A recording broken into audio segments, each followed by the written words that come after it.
All right, guys. Good morning, good afternoon, good evening, wherever you're joining or dialing in from. Yeah. So this is again, part of the series of the masterclass session, and this is session 5. So I'll just say the prayer and we'll start. And again, thank you for joining myself, Srini, who is into Vedic Astrology. This is a recorded session. So in case if you're not comfortable, please, you can leave the class at whenever you want. Yeah, if you're not comfortable with the topics, with the discussions, or some of those things, and you can always come and listen to the recording if you're interested. So there is no push or pressure for anybody here as well. Okay, so let me say the prayer and we'll start. And please mute yourself. All of you, please mute yourself. Yeah, please, because this is a live session. So just be aware that whatever is being, live and recorded, everything is going to be listened. Please mute yourself. Somebody is kind of, I don't know, I'm hearing some background noise. So please.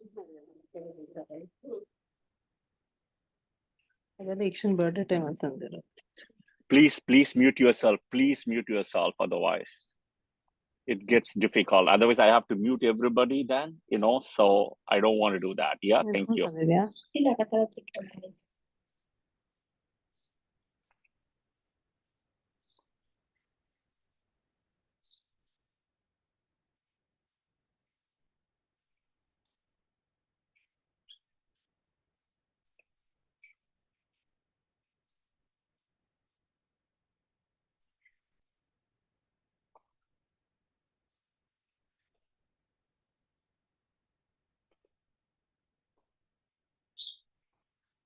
All right.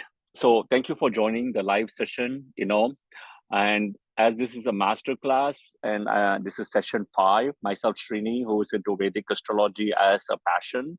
And so please do watch out the earlier sessions as well. There are 4 sessions of master class. I know it's very comprehensive and detailed. So this is session 5.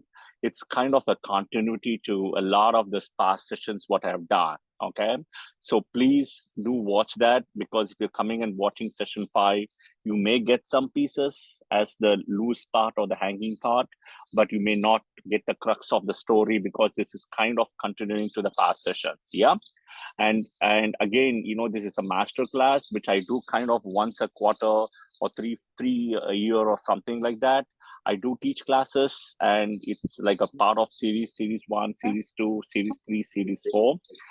So, please all mute yourself, please. Thank you. So in a case where, if you want to join, you can email me. My email address is here. You can also subscribe as well as in YouTube if you want to get to some of those videos as well. I've got very limited content. I'm not big in content or social media, so I'm only putting stuff for people to learn and spread, so. But if you are deeply interested, you can let me know, and you can discuss offline in terms of learning through classes, which will be a structured way. Yeah, thank you. So we'll have a look at the discussions of the topics today. You should be able to see my screen. In any case, if you're not able to see my screen, do let me know. Yeah. So the ground rules, I'll ask all your questions in the chat. I don't want to be disturbed when I'm talking in a way, because the continuity, the flow or something, or I could miss out something, but do miss out. Do add your questions so that, and every time when there are 5 questions or so, I will try to answer it in a group, or I can also keep it at the end. Yeah. Now, as the session is coming to an end at the later part, what I do recommend is you're okay to come and ask a question through audio kind of a thing. Yeah, ask a question rather than even comment. But I want to get to the crux of the story today. So, and do limit 1 question per person so that others also get a chance to have questions. Do note this is a recorded session. I'm saying this again. So please make sure your mics are muted, and please make sure if you're not comfortable, you can leave the session at any point of time. Okay. So here is the pretty much the agenda. I believe I've shared the agenda to people as well. So the intro and the closing prayer, this is always a lifetime thingy. Jupiter as the great benefic. One of the previous sessions we saw about Saturn, and this was that year where, NASA has predicted the rings of Saturn are going to disappear or not be visible. So we'll see whether that is going to happen this year as per what NASA has published, okay? And a lot of things, see, the point is, I'm not here trying to prove NASA is wrong. I'm only trying to here to say that science and NASA has to go a long way to kind of unravel the crux of Vedic astrology. And you will see that in this today's session also, why I'm saying it, okay? Science, NASA is here to validate a lot of things, and they can be completely wrong, totally wrong. And they do also, in a way, accept it, right? For example, Pluto was a planet at some point of time, okay? Pluto. And then according to NASA, and then they came back and said Pluto is not a planet anymore, okay? So they removed it. The point is, it's easy to add and remove, but the bigger question is, has science really done the good job? And in this case, no, in this case. And they also, I believe, if I'm right, I'm recollecting that Pluto was assigned to the ownership of Pisces. So if Pluto is not a planet anymore, who owns Pisces now? Yeah, who owns Pisces then? So there is a lot of unanswered questions in a way. Yeah, so that's the other thing to be looked at. Okay, so then a few things on Akshaya Tritiya, a lot of things, important things on planets rotation direction, the balance and competition with the Sun and Jupiter. And then we are going to cover the exaltation, Mulata, and Von. And with this, we are going to touch something, a very important story from the Vedas and Puranas to bring it back today. That's kind of what I call it as the plotting as the Vedic astrology story. Okay, the Vedic, then we are going to cover the last is the Vedic zodiac nakshatras. Here is a Jyotirlinga. We are going to cover today is the Nageshwar, third. So we have already covered Trayambakeshwar, right, which is with Venus. We have covered with Moon, which is Somnath, and this is Nageshwar third. So anybody who is undergoing Rahu Mahadasa, right, Rahu Mahadasa, difficult Rahu placements, okay, Rahu Mahadasa ending, especially that Rahu Sun, Rahu Moon, Rahu Mars, right? So there is a lot of insights on Jyotirlinga Nageshwar, okay? So this is around Rahu energy, okay? So we'll cover this in a way. And then questions. Again, myself, Srini, thank you for joining. This is live from Minneapolis. I'm kind of in my backyard this time. Last time I did it from the temple. So hopefully next time I feel the next class or the next to next class will be coming live from somewhere in Europe. Yeah. So I'm just going to give a heads up on that. So we'll see that, in the next couple of classes. The reason why I'm saying is I'll have to look at the time zone. That's the only reason I'm saying it. Yeah. All right. So we'll cover today. We'll start. Yeah. Again, this is nothing new. This is the same thing. You have the prayers you can use as Om Tat Sat, Om Saptarishi Namaha, Om Navagraha Namaha, and all the 9 planets as Om Suryaya, Chandraya, Mangalaya, Budaya, Guru, Shishya, Shanipyascha, Ragave, Ketave Namaha, and Om Namo Narayana. So any of the prayers you can say for whatever it is. Okay, so I'm just kind of recapping it again for people. Again, this is session 5. If you have not listened to the past 4 classes, please listen for you to get the crux of today's session, because it's like like the continuity. Yeah. Okay. The next one, we are going to look at the theory with the theory, right? The theory versus reality, the Vedic astrology history references in a way. Look at the left-hand side where NASA science is trying to, I've given the links in the bottom so you can see NASA and science is still trying to figure out Jupiter. Okay. The $1 million Western theories, I call it as the NASA theories. How did Jupiter form? What is the great red spot? Does Jupiter have a core? How is Jupiter's magnetic field generated? This is a very important question because among all the 9 planets, Jupiter has the strongest magnetic field. I call it as EMFs, right? Which is electromagnetic force. It's also like a gravitational pull, okay? What do Jupiter's poles look like? These are the questions NASA is still trying to figure it out today, Still, there is all theories, speculations, but not the real answer. Okay, so the right hand side, Vedic astrology has shared this. We're talking 5,000, 10,000 years ago through all the books and the Vedas and the Puranas. Okay, Jupiter was blessed as not only a planet, but also as a great benefic and Deva Guru. So he is the guru of all the devas, right? And he's the guru who sits with all the devas in Devaloka.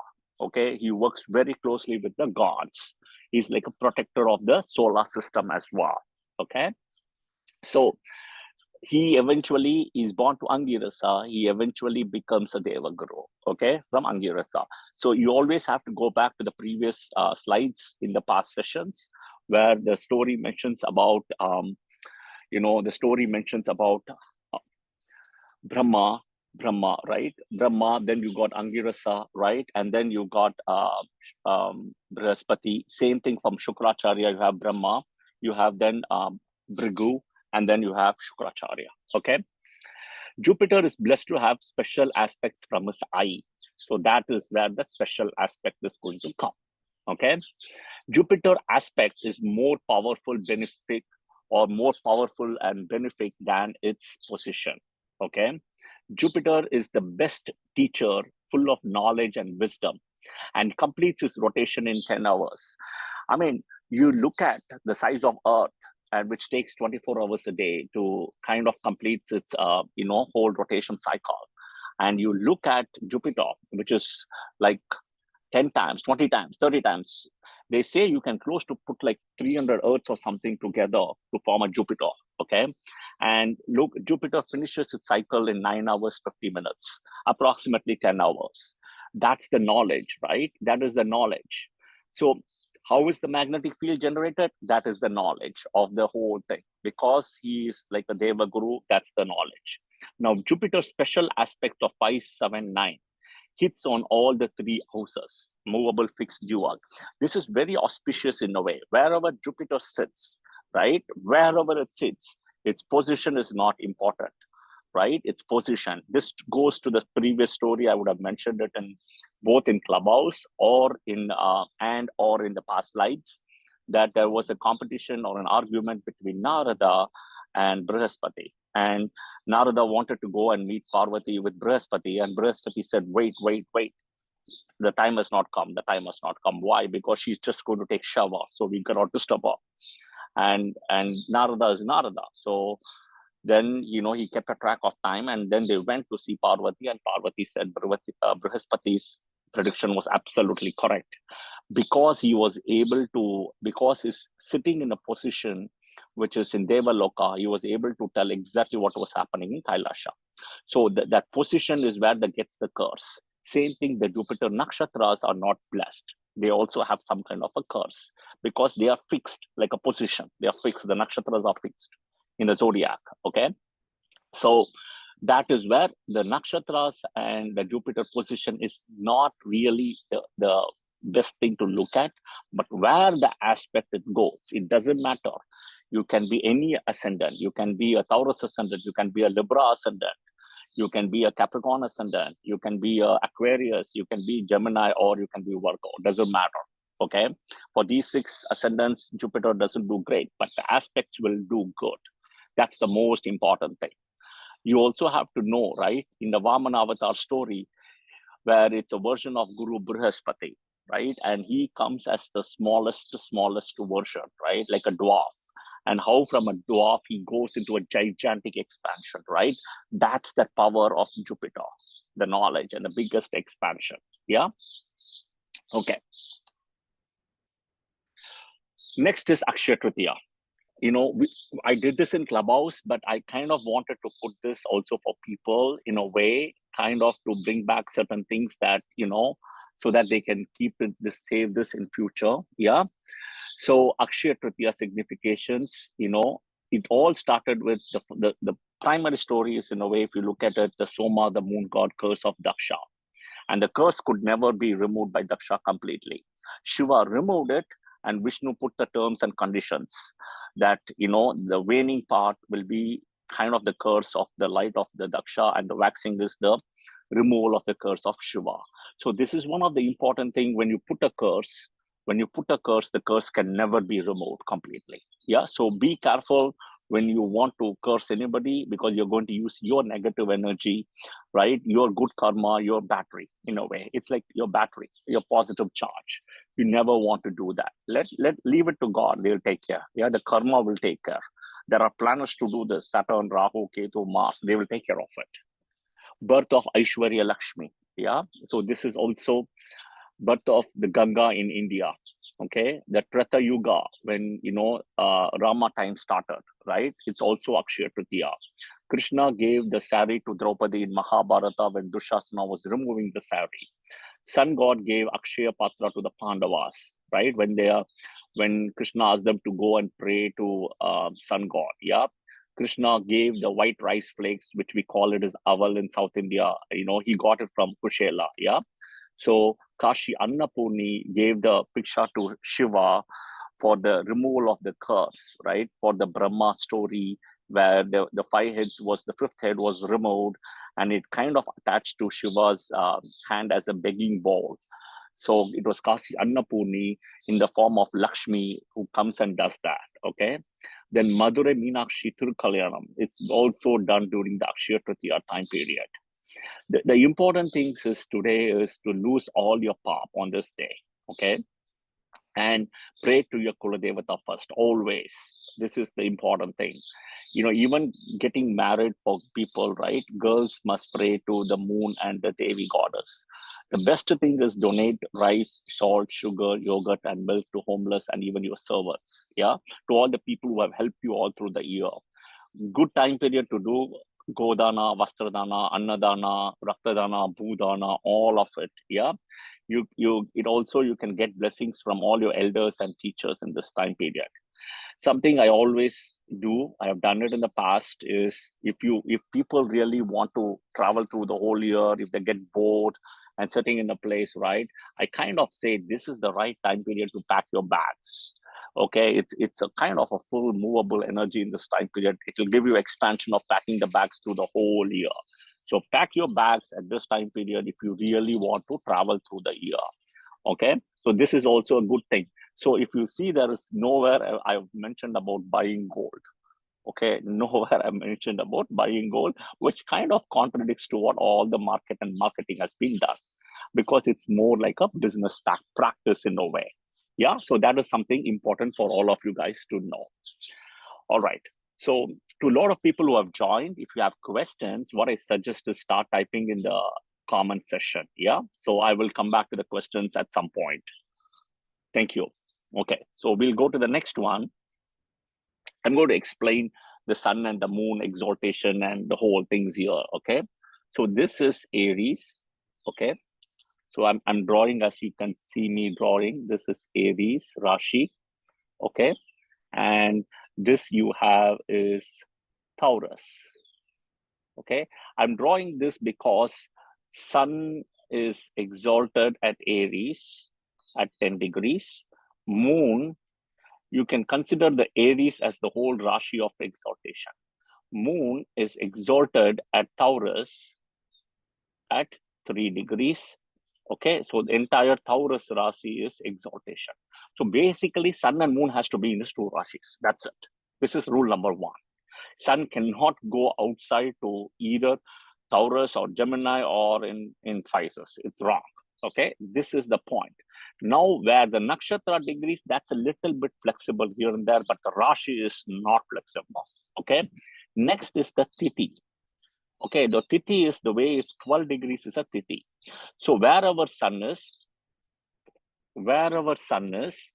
okay, wherever sun's position is, if moon is away from the sun, okay, by 12 degrees is one Titi, 24 degrees is second Titi, okay, 36 degrees is third Titi, which means when it is anywhere up to 12, it's one Titi. Up to 24, from 12 to 24 is second Titi. From 24 to 36 is third Titi, okay? Which means sun, if its sun is here, okay, moon will start moving. Moon, I'm drawing this way for people to know, this is moon's position, which is moving fast. Moon comes here. This becomes like a Amavasya, new moon. The minute it starts moving away slowly here, wherever sun degree, we'll put sun degree as 5. Let's say an example, which means first Tithi will be 17, up to 17 for the moon. Another, add another 12 degrees will be 29, right? The minute 29 degrees hits here, right? The third Tithi will start, but moon has not entered Taurus. So anywhere between 29, it has to cross, and then we are talking about 11 degrees. This is the third Tithi. So this is where Akshaya Tritiya will come. Okay, and now you always look at, the nakshatra. Sun is at Ashwini nakshatra, moon is at Kritika nakshatra. So then you can plot it, but this is the fundamental concept. Yeah, what it tells you is that it's like two eyes looking from the heaven. You can go out and take the blessings as well in a way. Second, also you can look at it as in a way is moon's exaltation almost happens every 28 days once. Okay. Sun's exaltation happened 360 days once. In a way, in a year, basically. Okay. I take 360 as a year, so that's why I'm saying. So what happens is sun is the giver of light. So when sun is auspicious and moon is also auspicious, that is the Akshaya Tritiya. These are light-giving planets. One is light, another is life. This is the whole thing. Okay, this is all Vedic astrology is based. I am actually saving all of my notes in this, what I'm writing. So, and you can take your own notes as well, but I'm just letting you know. Yeah. Okay. This is the thing about Panchang. As we spoke about Tithi, a Tithi equal to 12 degrees, 30 Tithis is nothing but 360. For the death, you always do look at the Tithi. For the birth, you look at the nakshatra and the Tithi in a way. You have 5 things which is called Panchang: Vara, Tithi, Nakshatra, Yoga, Karana. So you can always use, each of this depending on what you want to use: longevity, wealth, bad karma, losing, enhance health for fitness, especially somebody sick, right? And achieving the results. And you have totally, if you see, right? So there are 1 Tithi is 12, 30 Tithis you have total. Okay. So you have 30 Tithis, out of which you see 15 that will go in that waxing side plus full moon. 15 will go in the waning side plus new moon. Okay. Now in this total things, if you look at, these are the 7 Tithis here, which is very auspicious, right? And all the more, this is even more auspicious when it is waxing versus waning. Okay. So Dvaitya, Tritiya, Panchami, Saptami, Dasami, Dwadesi, Trayodashi. Okay, these are the 7 Tithis, which is very, very important and auspicious. Okay. Now, do note, you have to, if you're looking for specific things, you have to look at your birth chart, buying a home and all. But this is the 5 things I've explained here. If you want to look at longevity, wealth, and all those things, you can follow this as a practice. Yeah. Okay. All right. Next is, right, we are going to look at planets' rotation direction. This is so important. Okay. You can see all the planets are technically, if you see, right, it all depends on how you're looking at it, right? If you're looking at it from the sun versus you're looking at it from the earth. Okay. So in a way, if you look at it, all the planets are rotating this way. Okay. All of them are rotating clockwise in a way. Okay. Forget these two because Vedic astrology eliminates it out. But you see how Venus is rotating the opposite way. Okay. Venus is rotating the opposite way. So again, if you see back, right, 385 AD, in Aries matched for Western and Vedic at the same point. This is kind of what Surya Siddhanta also mentions about how it was all, in a way, and then slowly it started changing. So every 72 years, a degree, there is a 23.5 degrees, we know the Earth is tilted. And I'll explain the math of 23.5 degrees Earth's tilt and 72 years, 1 degree, everything I'll explain in a minute, okay? But you need to know, somewhere if you see Venus thing, you will also see later, right, in a way, okay, how not only Venus comes in the way, Libra also comes in the way. You'll see all of that adding up together, okay? How the balancing act comes. Okay, I'm going to play the video. So we will look at it and see, yeah, it's playing, superb. So look at the video here, and you can see how Mercury is moving slow. Look at Venus, it's as though stationary, but it's not stationary, okay? Now, look at how fast Jupiter is moving, and look at Earth, okay? Look at Earth, look at Mars, and again, you ignore the Ceres one, the Pluto, and the Neptune, okay? And Uranus as well. Come back, look at how Saturn and Jupiter are moving. See how fast Venus is actually moving, but it is like so stable and stationary. Okay, this will also explain to you why Saturn is exalted in Libra in Swati Nakshatra, because Saturn, we know, is a very slow moving planet. It takes almost 30 years to complete a zodiac. It's the slowest moving planet. Where is it getting exalted? In Venus Muva Trikona, where you see the slowness also happening. So somewhere, if you see the linking of the story, all comes. And look at Mercury again. It is moving so slow, but that's how the knowledge is processed with Mercury here. Yeah. So, but I thought I'll play this video for you guys to see this. Okay. Now let's go to 1 minute. This is important. That's one of the reasons I put this directions and everything is always in a temple, right? I've seen some temples where priests also go counterclockwise. Priest, okay? And I've been telling them not to do, but I want to explain the science and the logic behind the clockwise thing, okay? See, the energy of the temple, okay, is everything is built around clockwise. We know sun rises in the east, number one, okay? Wherever, what is the lagna? When the sun's rays is falling from the eastern direction on a point when somebody is born, that is the lagna, that is the rising sign, that's the ascendant, okay? We know sun and moon always are the planets for, the sun is fixed in the zodiac, in the center, okay? What it means is sun is fixed in the zodiac and sun is in the center. So now, definitely if you see, all the planets are revolving around the sun. All the planets, okay? And what you see is that same thing, if sun doesn't exist, the 9 planets don't exist, or the 8 planets don't exist, the other 8 planets. If moon doesn't exist, life doesn't exist, the jiva karaka, the reproducibility, the expansion, in a way, nothing happens, okay? Animals, insects, plants, humans, nothing exists if moon doesn't exist, okay? All of them go clockwise in a way. The other 5 planets also go clockwise, which is Mars, Mercury, Jupiter, Saturn, and Venus. But they also have a retrograde effect from the sun's position, okay? Now, there are interior and exterior planets. So the interior planets is the Mercury and Venus. They don't cross sun from 28 degrees and 48 degrees.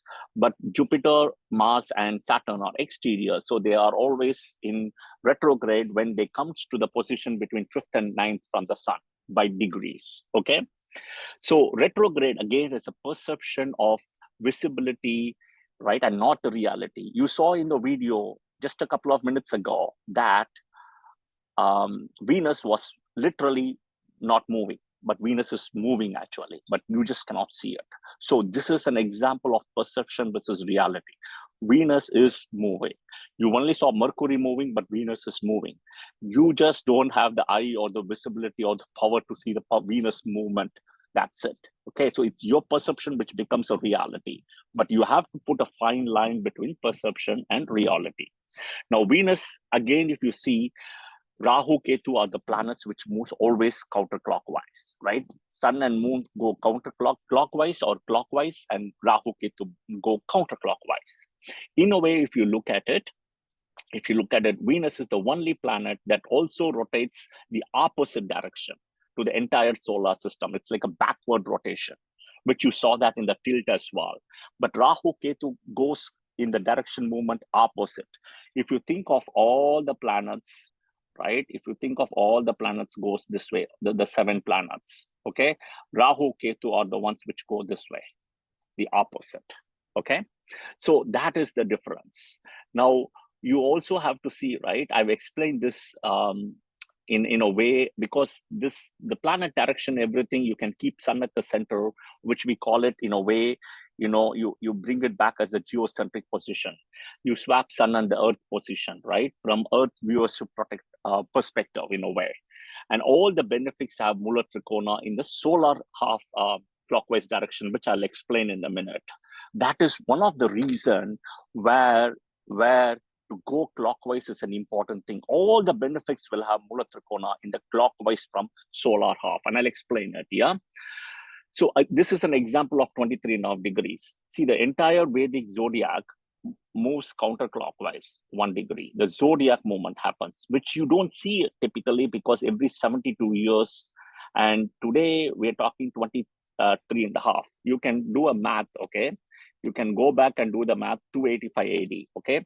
You can start from 285 AD and keep on adding 72, 72, 72. So every time you add 72, it's 1 degree. And then you come back to 2025 today. So you will kind of see almost 23.5 degrees. That's the math, which I'll also explain in a minute, okay? So 1 degree is about twice the diameter of the sun or the moon, okay, as viewed from Earth. Now, sun enters Capricorn Rashi. We in Tamil Nadu, in Chennai, and on all the south places, it's a month called Thai, which in the northern calendar or the Hindu calendar, it's called Magha month.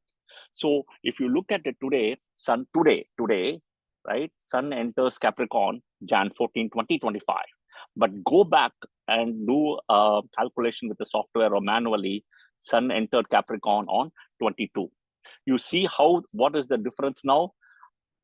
And you see, do the math now. So I'll explain the math here. 225 minus 397 is equal to 1628 years. Okay. Now 1628 divided by 72. Why 72?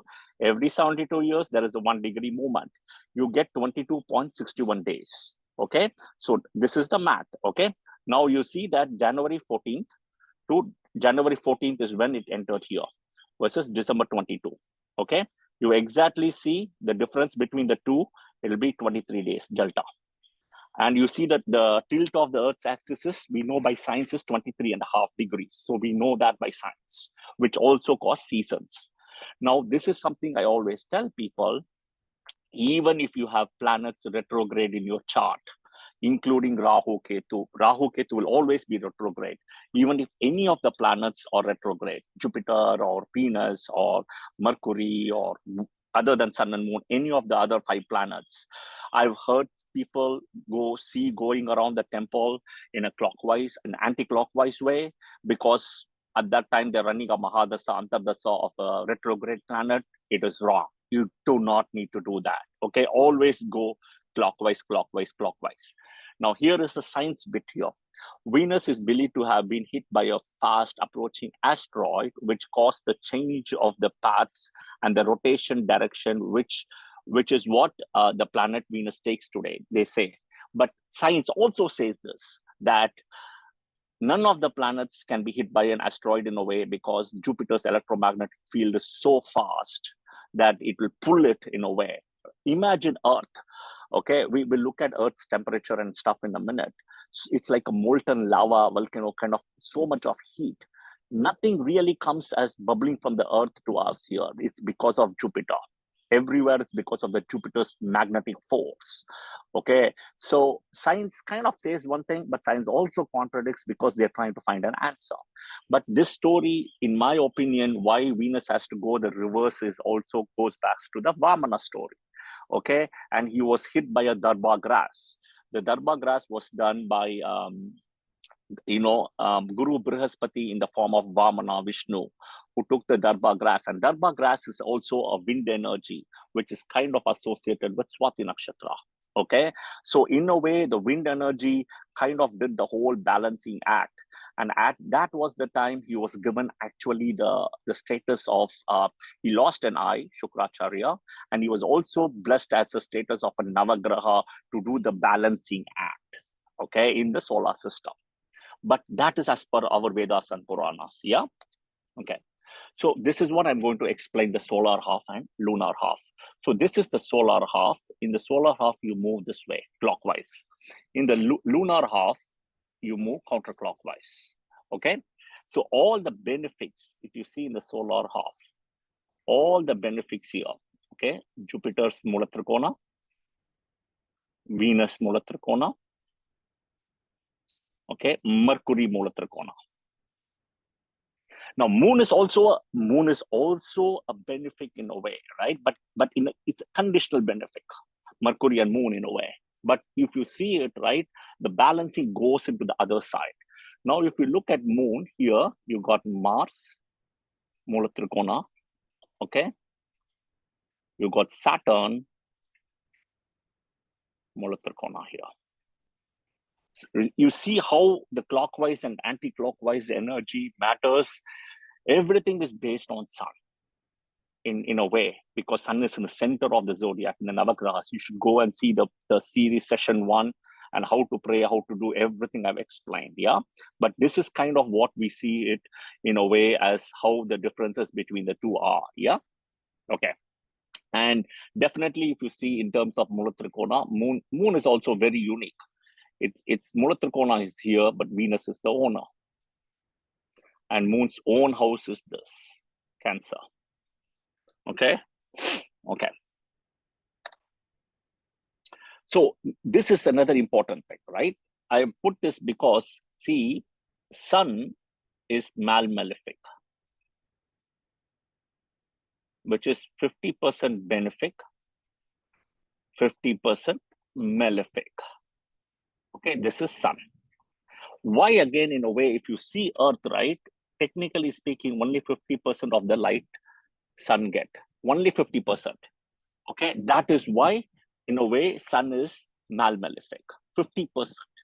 Right? That is where if you see, if it's daytime, right, in US and this part of the world, if you go back to Far East and stuff like that, even India, it's all night.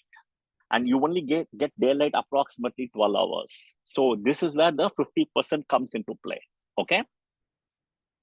Now here, if you closely observe, okay, you can see an asteroid belt here, okay? This is the asteroid belt. I'm just going to draw, you can see the asteroid. This comes from Jupiter. It's between Mars and Jupiter, but comes from Jupiter. And NASA has confirmed that this asteroid belt is a possible theory that it has come from Jupiter. Yeah. So again, if you see, the Jupiter power is a very important thing from an electromagnetic force as well, or a gravitational force, the strongest. And you know, the whole session so far, if you have listened to me, you always hear me sun, Jupiter. So we'll do some differences of sun and Jupiter to understand a little bit better also, yeah? But this asteroid belt is also a protection in the zodiac, which is caused by, Jupiter. It's kind of also like a ring of Jupiter in a way, because it's created that protection so that, you know, not only its influence is there, it's created a protector to kind of support the solar system.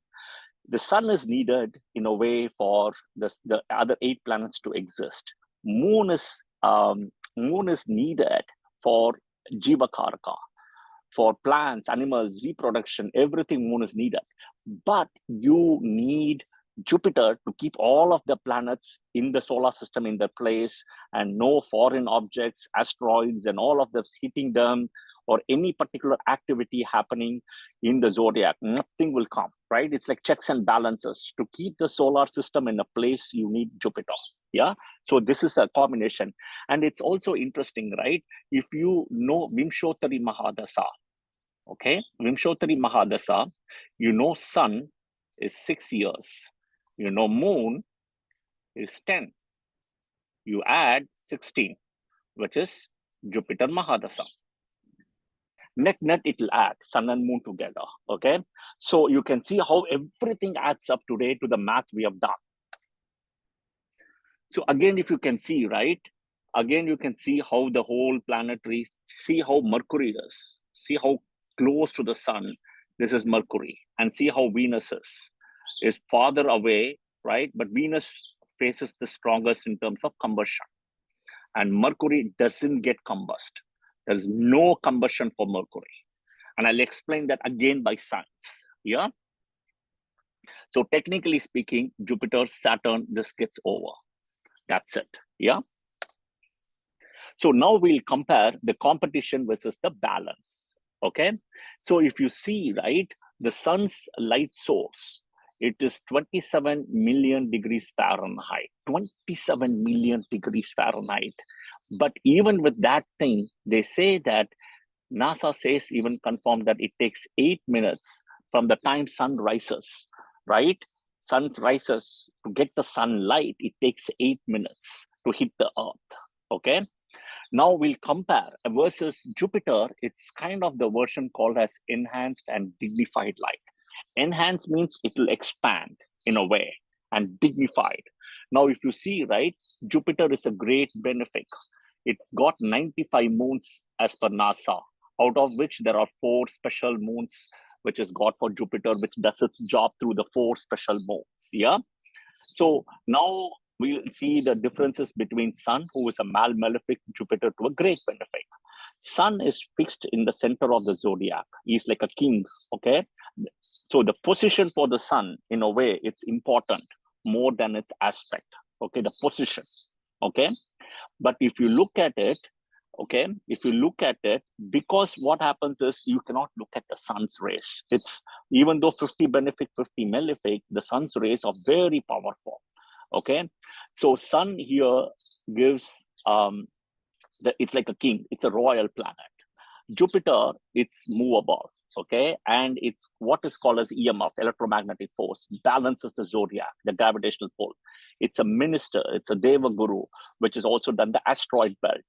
So the Jupiter aspect is stronger than its position. So wherever Jupiter sits, it may not give the best result immediately there. But what I'm saying is Jupiter being a benefic will give the aspect power is more stronger than its position. Okay. Now, Sun is the owner of the 5th house, Leo, which is his Mulatrikona, but it's the Karaka of the 9th house, father. Jupiter is the Karaka of the 5th, but for children, right? And that is when you have the Kumbh Mela in a way. So you have Kumbh Mela when you have Jupiter in Taurus, Leo, Scorpio, Aquarius. But the note, Sun has to enter Capricorn. That is the other thing. Sun has to enter Capricorn in a way. Okay. And the owner of the 9th house, Sagittarius, is Mulatrikona. So you see how the 5th and 9th are swapped here, exactly the opposite. Sun, you have broken nakshatras. But Jupiter also you have broken nakshatras. Sun nakshatras are placed in where Sun is getting exalted, and it's in its Mulatrikona Rashi. Jupiter nakshatras are placed in its exaltation position and own Rashi. You know, so Sun owns a Trikona. Jupiter also owns a Trikona plus the Vyaya 12th house. So if you look at its natural 5th house, it's a malefic. That is where, if you see today, right, 5th house is equal to children. Because it's a malefic, okay, not all of them can have children easily because of Sun. If Jupiter had owned the 5th, right, everybody would get children. But Karaka for children is Jupiter. Okay, so that is where the balancing comes. Here, it owns 9th and 12th, right? So it's a Dharma house, but with 12th, it also comes like charity and expenses you do. So kind of balances it in a way. Now, Jupiter, Sun is the Karaka for the 1st house. Jupiter gets Digbala in the 1st. So you see how the balancing act between Sun and Jupiter. So it's like a competition. So the Puranic story states at one point, there was also a competition between Sun and Jupiter to kind of see who's going to be the king or the center of the zodiac, right? All the stories goes back to the Puranas in a way. So this is where it ended up in a balance, okay? And I explained about the Mahadasas also. So next is, this is important to note because we are going to discuss or decode a very interesting Puranic story to this angle today. That's the whole thing today, yeah? So Sun Mulatrikona, right? I've drawn it here. You can see Sun is here, Mulatrikona. Mercury, Venus, Jupiter, Saturn, Mars and Moon, all the Mulatrikona here. So Mula Trikona is based on gravitational pull, the electromagnetic force, exaltation, and even debilitation, right? It's all based on light. It's all based on light. Okay, so Mula Trikona is why it is called Mula Trikona? Because whatever is the planet, its Karaka is sitting in that house. It's Karaka. Okay, a lot of astrologers and people I've heard say today, or some of my clients have come and asked me, oh, it's like Mula Trikona is like an office and own house is home. No, it's wrong. It is wrong. Totally wrong. I'm sorry about it. In reality, Mula Trikona is where the Karakas are. So take an example, sun. Okay, sun. Sun owns one house, so we'll ignore sun. Moon. Moon, if you look at it, right, moon's Karakas in a way. Caring, mother, agriculture, fruits, vegetables, milk, all those things, right? Cow, everything. Where is all the Karaka energy here? It's right here. Not only that, moon's Mula Trikona Nakshatra Rohini is also here. The favorite is here. Okay, the entire moon's Karaka, you can see it in Taurus very clearly. Okay, I'll give another example. Jupiter. Okay, Jupiter is Dharma. Okay, Dharma. Jupiter is also luck, fortune, in a way, right? Jupiter is also doing everything the right way. Jupiter is knowledge, wisdom. Where it's coming, 9th or 12th? 9th. Now I'll explain Saturn. Saturn, even though it's a karma lord, it's Mula Trikona sitting here. And I'll also explain all this later in the coming slides. But if you see, Saturn is a karma karaka, but he doesn't show you there. He says, basically the story goes, being this as a karma house, right? Karma karaka, I should say, karma karaka, but this becomes Artha house in a way. And this becomes Kama house. And he's exalted in a Kama house here, Libra. Okay. So basically what it tells you is, see, here you get you have like a picture or a kumbha, basically. Okay. You don't know what is in the kumbha. Okay. You dig the ground, you get a kumbha. And it can be sand, it can be air, it can be mud, it can be gold, it can be coins, it can be water, it can be dirty stuff, it can be like paper, whatever it is. That is where it is. Okay. So Saturn is more stronger here. It is purely because it is kind of in a way that the gains of what all your karmasthana, the second house, it's here. Okay. From Aquarius. So Aquarius is a Mula Trikona in a way. Okay. But this is the answer. Yeah.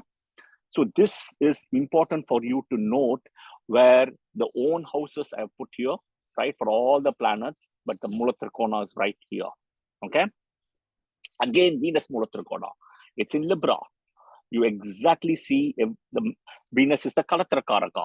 This is also the 7th house in a way, the Kalatra Karaka house.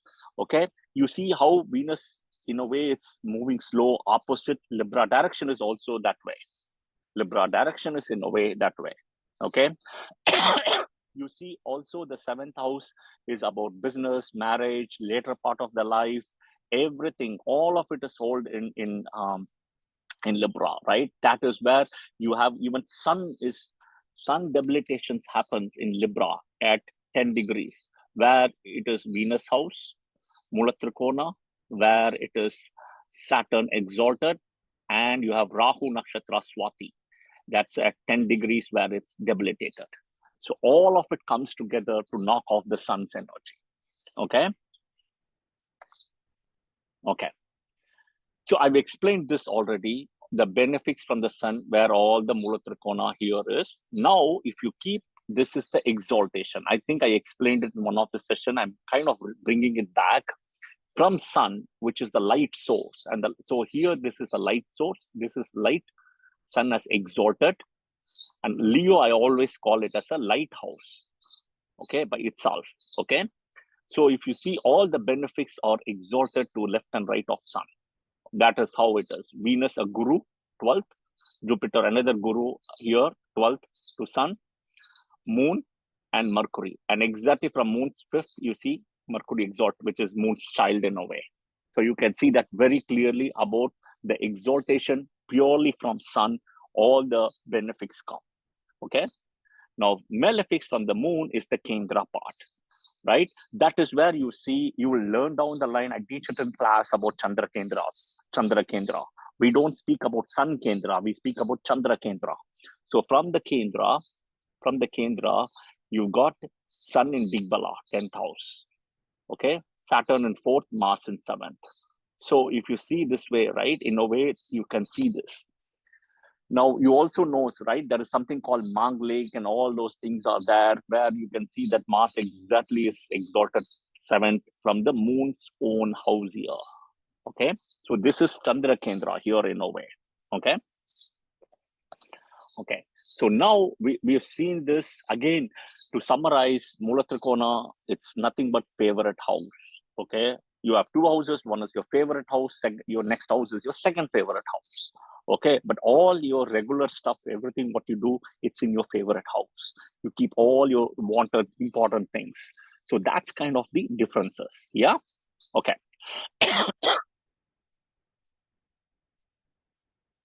Okay, I just put it here. Okay, now I've said this before. I'm just putting it back because we're going to touch a very important story about the Mulatrikona on to all of the story today in a way. You got, it's already in the previous session. I'm not going to go into the depth and details, but you got all the planets, Brahma's sun is Angiras, Angiras' sun is Jupiter, right? So that is why it is a benefic. It's like a grandson. These three are all grandsons, but there is a curse. Okay, so I explained the thing about home food, food from restaurant, frozen food. So 1 means, if you can see, this is 1. Okay, 2, you can see what it is. 3, you can see, and 4, you can see. I've just explained it. So where each, as from Brahma, the layer goes and goes and goes and goes down, you become malefics. Okay, so that is where they are all becomes malefics. So this is another version. One can look at it just not purely on light, but through Brahma. Yeah. Okay. Naisarika bala, natural strength. Okay. So I have ranked Rahu as first because Rahu is a snake head plus poison. Ketu is a snake body. Okay.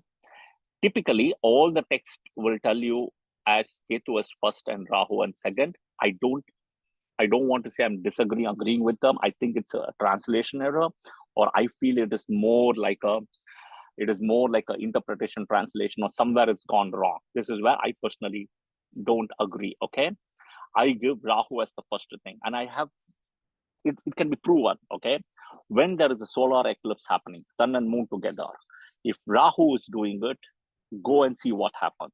If Rahu is doing it, it will be completely dark.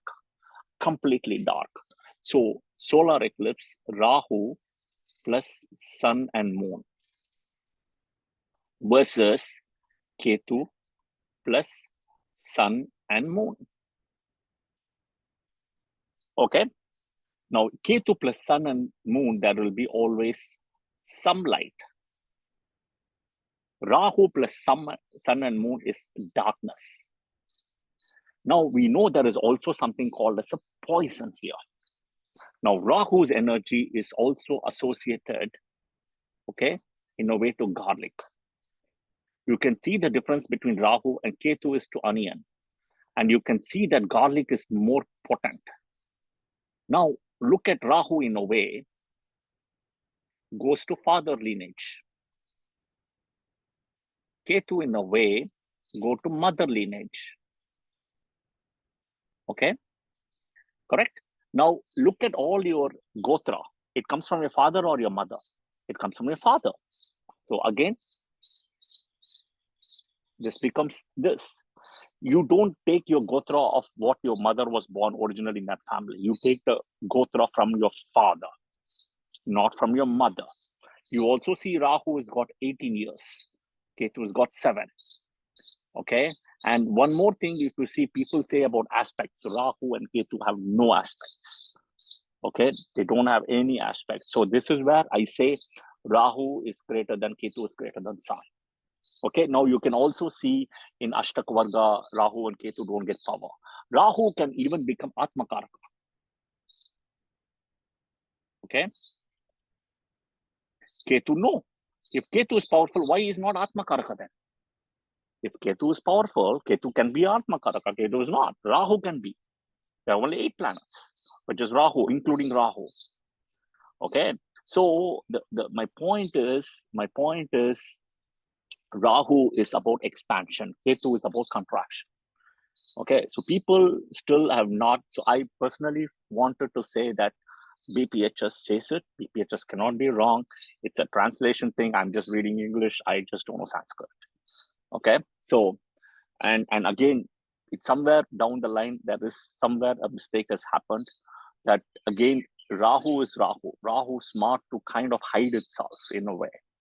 Okay, so Ketu won't do much damage. Ketu, you put into a room by itself, it will just try to learn and go spirituality, and it will only kill itself in a way. It won't kill others. Rahu can expand and kill other people to that extent if it's with Mars and Saturn together. Yeah, so that's the difference. Okay.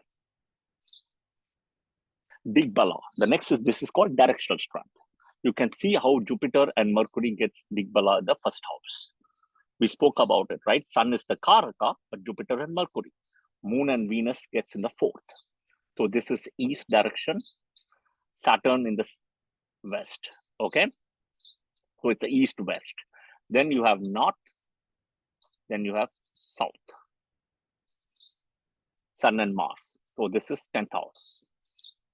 So speaking of 10th house and everything, the next thing I will be covering in the next session, some of the things is about Abhijit Muhurta, Abhijit Nakshatra. A lot of those things in the next session I'll be covering, because I'm having some clients who are getting married in Abhijit and stuff, Abhijit Muhurta, and it's not a good Muhurta for just getting married. People don't know what to do, so kind of they're giving Abhijit Muhurta as a good Muhurta, but it's really not in a way. Okay, it's like a safe thing. It's a safe thing. So I'll go into more of that in the next session to come. Yeah, which will be session 6. Okay. General nature of planets. So Sun east, Moon northwest. You see Jupiter and Mercury, there is a difference, northeast and north. And you see exactly their opposite, southeast. Okay, Saturn is west, and see how Rahu is southwest. Okay, so if you see, right, it's a combination of south and west here is Rahu in a way. Okay, so you can see all the combos coming in. And if you see northeast is here exactly, Jupiter and Ketu, you can see it's northeast. The maturity is important. Jupiter is 16. It not only has 16 years of Mahadasa, it also gets maturity at 16. Sun 21 and Rahu Ketu is 40 to 48. A lot of people have asked me how to remember this. Okay, it's very, very easy to remember. Let me explain how easy is to remember. Okay, you don't need to do, you see this 36 plus 6, right? You see exactly what is opposite here. You can see it's Jupiter and Saturn. Okay, so you can see, maybe let me put it this way. Jupiter and Ketu, 48 plus 16, 64, divided by 2, Mercury, 32, okay? Mars, is exalted at 28 degrees. You know that, okay?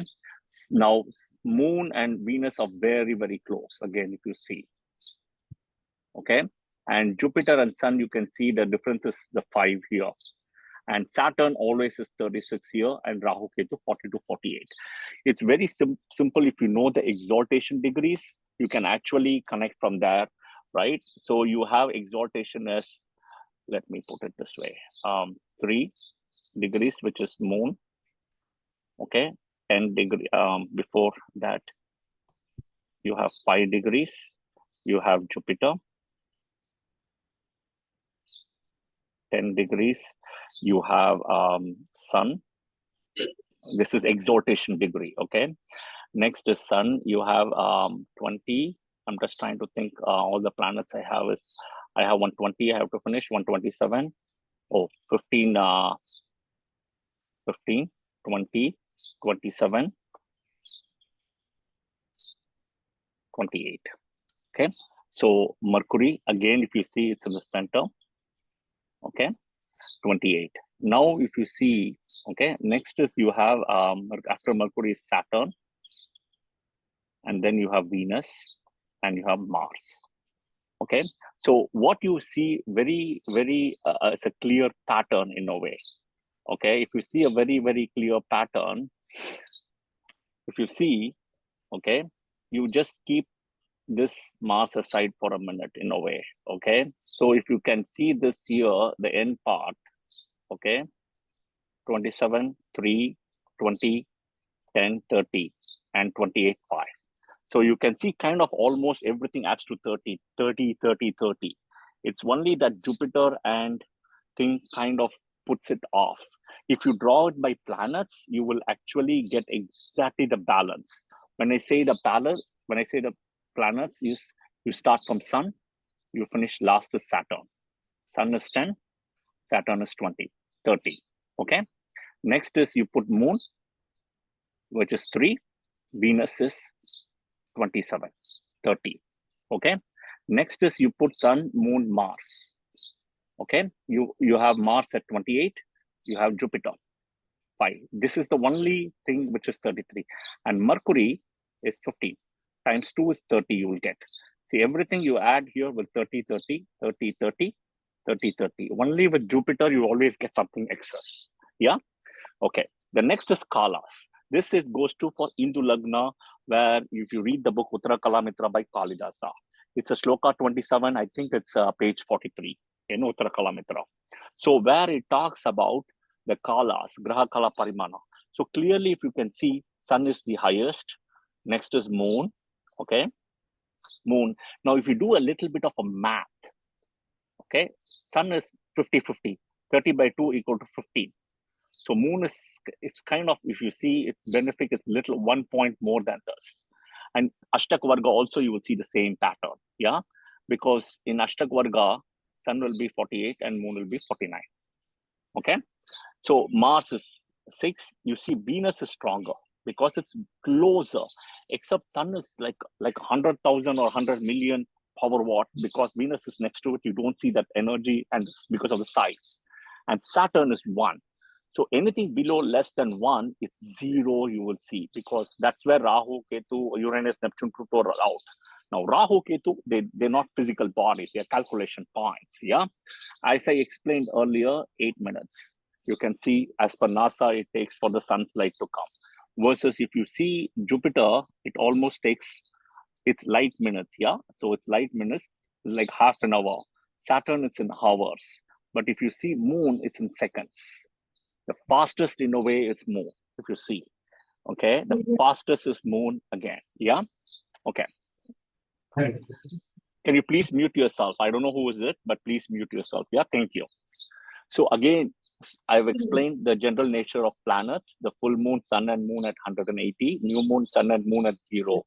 Again, you calculate the Titi.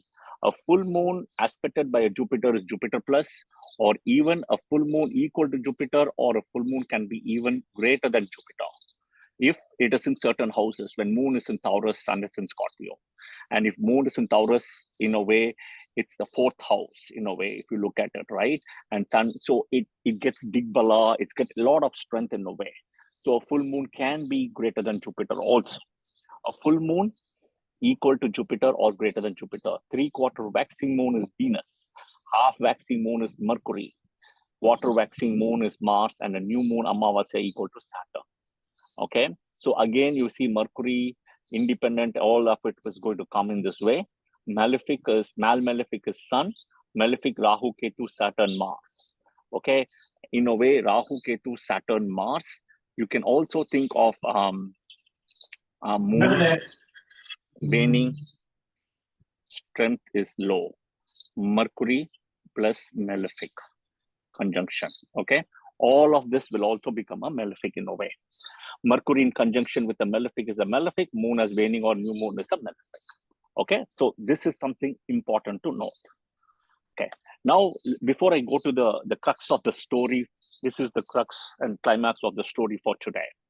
I'm going to see if there are any comments. Okay, I have to see if there are any comments. Give me a minute. I'm going to see in the chat if people have comments or questions. I'm going to. Okay, good morning. Artha Rashi. Correct. Capricorn is Artha. But what I said was it's a karma sthana, not kama sthana. It's a karma sthana. But Capricorn is a Artha Rashi. Aquarius is a kama sthana. And it gets exalted in Libra, which is also a karma house. Okay, Saturn. So that is the thing. But it's an Artha Rashi. Correct. It is correct. Thank you, though. Yeah, so there is a difference between karma and karma. Karma sthana is different, where you want to achieve things. It's an obsession. It's a desire. That is the karma sthana. Karma sthana is why you are born today, this birth. Yeah, that is more like your karma. Okay, so that's the difference. Yeah.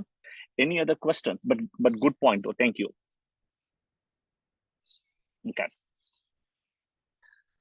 So now we are going to the crux of the story, which what we have with the Purana story and what we have learned today. Okay, it's a kind of a very unique approach. Okay, it's a very unique approach to digging the Puranas and the Vedas to bring back Mulatrikona, own, and all of those story. Okay, and it almost come to 8 planets with the story, almost with 8 planets, and we look at the story today. Okay, this is the Vedic history I'm going to plot today with all of you. So we know Guru Brihaspati is Jupiter. We know Guru Brihaspati son is Kacha. Brihaspati wife is Tara. Moon Soma lover is Tara, which is Brihaspati's wife. And we know Moon plus Tara, Brihaspati wife, Mercury, Buddha, Ketu. We know this is all the story. If anybody have any comments, please comment as well. Yeah, if you agree, disagree, whatever it is, you can let me know in a way. If you disagree mainly, yeah. Guru Shukracharya, Venus, okay. Shukracharya daughter, Devyani.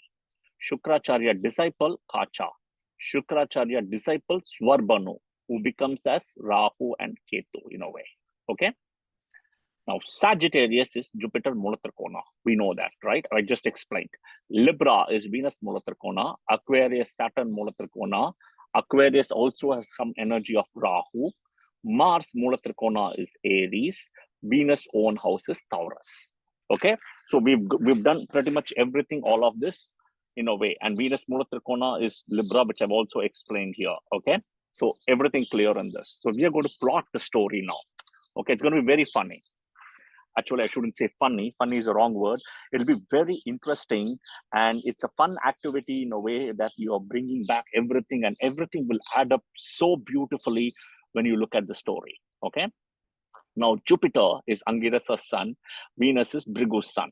And I've plotted only the Mulatrikona. Jupiter Mulatrikona here. Venus Mulatrikona here. Okay. They are the 2 groups. This is where the Karaka, and it's so important when you keep these 2 houses, you will plot the whole thing. There is a fine line, I should have mentioned it here. Okay. Jupiter is a Dharma. The Dharma house is in Sagittarius. Okay. Venus, the Karma house, which is in Libra, it's also dharmic. It's also dharmic. It's a dharma house. That's where if you see there is a balance. The balance is the dharma part. It tells you what is your karma, what is the punya you have done. So Saturn will do that balancing act there for Venus using Swati Nakshatra, which is Rahu's Mulatrikona Nakshatra. So this is also important to note. Maybe I'll just write it down. Each of the planet, the Mulatrikona Nakshatra. Okay, the Mulatrikona Nakshatra, which is the favorite nakshatra of each of the planet. Okay, Sun is Uttarashada, Moon is Rohini,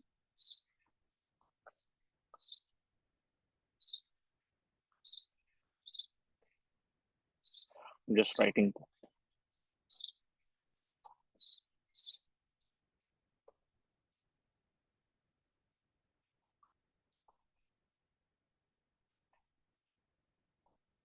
Okay, Mars is Mrigashira, Mercury is Revati, Jupiter is Punarvasu. You can go and see which Rashis it's coming. You'll understand the bigger story of all of this. You'll find very interesting things. And I'm not going to discuss this, but you can plot it and see. Some are broken nakshatras. So Punarvasu is broken, Uttarashada is broken, Mrigashira is broken. Okay. Venus. Okay. You have 1 minute.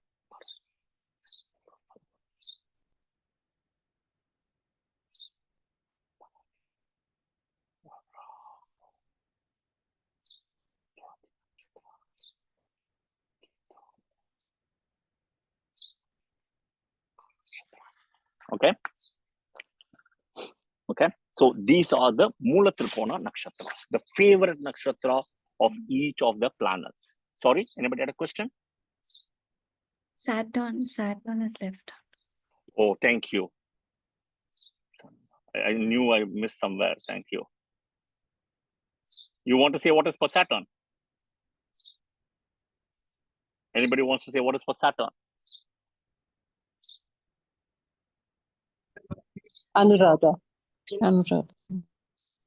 Is it correct? Is it correct? Yes. Anuradha. Aquarius. Is it correct? Anuradha is not an Aquarius, by the way.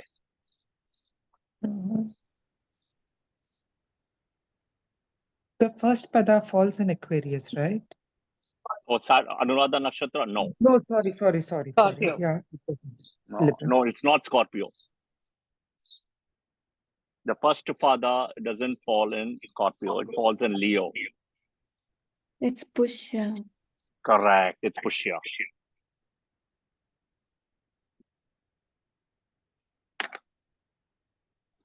It's Pushya. Okay, so that's the answer. I was just waiting for people to comment and say, but it's Pushya. Okay, so this is important to know. We'll cover this later, the next class, about where and all it falls. Okay, or I can even draw it right now to explain it here. Please mute yourself. Please mute yourself. That is static. You got Moon's Nakshatras, Rohini here. Okay. You got Bharani here. Okay. You got Uttarashada here. Okay. Then you got Mrigashira here.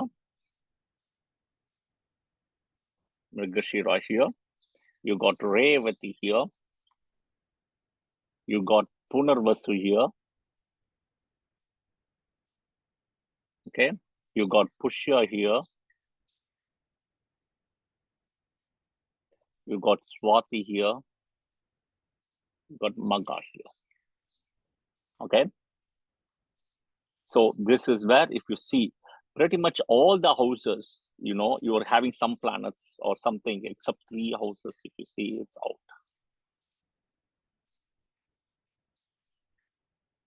3 houses.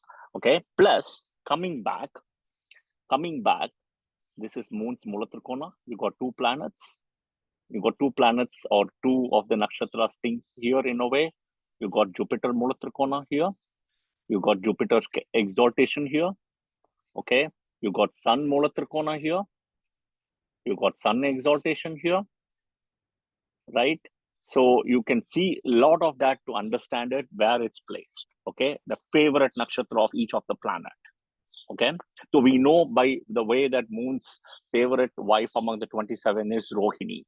And you will see a lot of the nakshatra also today coming. Yeah, we'll see that. But let's come back to the crux of the story here. We are going to plot that entire Puranic story, which people use the word mythology. I want to contest and say it's not mythology. Okay, do not use the word mythology, please. It's history. It's the rich history and heritage and the culture what we have. Okay, so Jupiter is Mula Trikonas here. So he's got a son called Kacha. So which means this house will come. Okay. This is basically Aries. This is Sagittarius. And you can plot it and see how beautiful it will come. Kacha is his sun. Okay, because why? From the Mula Trikona, you're putting the 5th house is the sun. Okay, 5th house.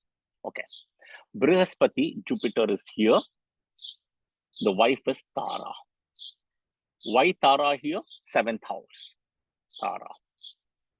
Okay, 7. This is basically Gemini. Okay, you have Tara. Okay, all right. Now we will look at Moon's lover. Okay, Moon's lover is Tara. Now Moon, the minute you're putting Moon, you have to put Moon in Mula Trikona, not in Cancer. This is where you have to be careful. Okay, now let me explain the lover relationship here with Moon and Tara. How? Because this is Taurus, right? And I should put here 1 minute. It will, the whole story will add up like, it's like a puzzle. Okay, it will beautifully add up. Here it's Moon. Now Moon and Tara, so the 2nd house is a family. We know that, right? So Moon and Tara join together to make a family. Okay, because Tara is the wife of Jupiter, 1-7 axis, husband and wife, but it's a 2nd here where they both joined. Okay, and end of the day, what happens is we know from whichever planet, that planet in the 2nd is a Maraka. So Tara was like a Maraka to a Moon because end of the day, it's Jupiter's wife. But they both joined together and made a child. Okay, they did not marry, they were living together to make a child. And guess what? The child is Mercury. Okay, which is the Mula Trikona again here, sitting right here, from Moon and Tara here. Okay, but this is a Maraka for this house. Okay, so we've got all the planets, kind of all these things so far placed. Okay, please type your comments if you have anything. Now we'll bring Shukracharya to the equation now. Okay, Venus, Shukracharya's Mula Trikona is sitting right here. Okay, now Shukracharya has a daughter. Okay, Devyani. So we'll do the same thing. 5th house here. Okay, daughter. 1, 2, 3, 4, 5. Okay, Shukracharya's daughter. This is Aquarius. Okay, this is where I'm going to put Devyani. Okay, Devyani, right? Now what happens is Shukracharya disciple becomes Kacha. Okay, why the story goes is Shukracharya got the Mahamrityunjaya mantra as well as the Sanjeevani mantra there. The Sanjeevani mantra is the mantra which actually was done from Shiva, taken from Shiva, okay, where you can bring the dead to alive. Okay, and the Deva Asura story, the Samudra Mantha story will also come next. Next is the Samudra Mantha story, you know. So I'm going to myself maybe write a note here. Okay, somebody can, next, let me put something here, 1 minute. I'll just need to put something for next session. As we speak, I need to cover, see, I've got short-term memory. So people who know me well about my short-term memory, I may forget it. Abhijit, Muhurta, and in a way, Nakshatra also. Second is the Samudra Mantha story about both the Deva, where the Amrit, as well as the Asura, the Sanjeevani mantra. We'll cover that in the next one. Okay. Okay. So, okay. We'll come back here. We come back here, and if you lost me, let me know. Shukracharya Devyani, 5th house. Okay, Shukracharya disciple becomes Kacha, which means now where will you place Kacha from Shukracharya's perspective? Okay, see, if you pick a guru, okay, if you pick a guru from your whatever house it is, okay, from in a way, right, from that perspective of the house, your guru will become 9th. Okay, so you have to place Kacha here as a disciple. Because from Kacha, we keep this as a point, the 9th house becomes this house, which is your guru, which is Shukracharya. Okay? So Kacha disciple comes as a disciple from a Shukracharya perspective, not from a Brihaspati perspective. From a Brihaspati perspective, it's the 5th year. Okay? Now, clear? Now, Shukracharya also had a disciple, Swarbhanu. Where will you place Swarbhanu? Right here. Swarbhanu as a disciple. Okay? Clear so far? Okay. Now is, we know this Mula Trikonas, I put everything. Okay. Now, what happens is, Devyani wanted to marry Kacha. Okay. And Kacha said, see, I am a disciple of your father. Your father is my guru. Because your father is my guru, I cannot marry you. So Devyani curses Kacha. Kacha curses Devyani.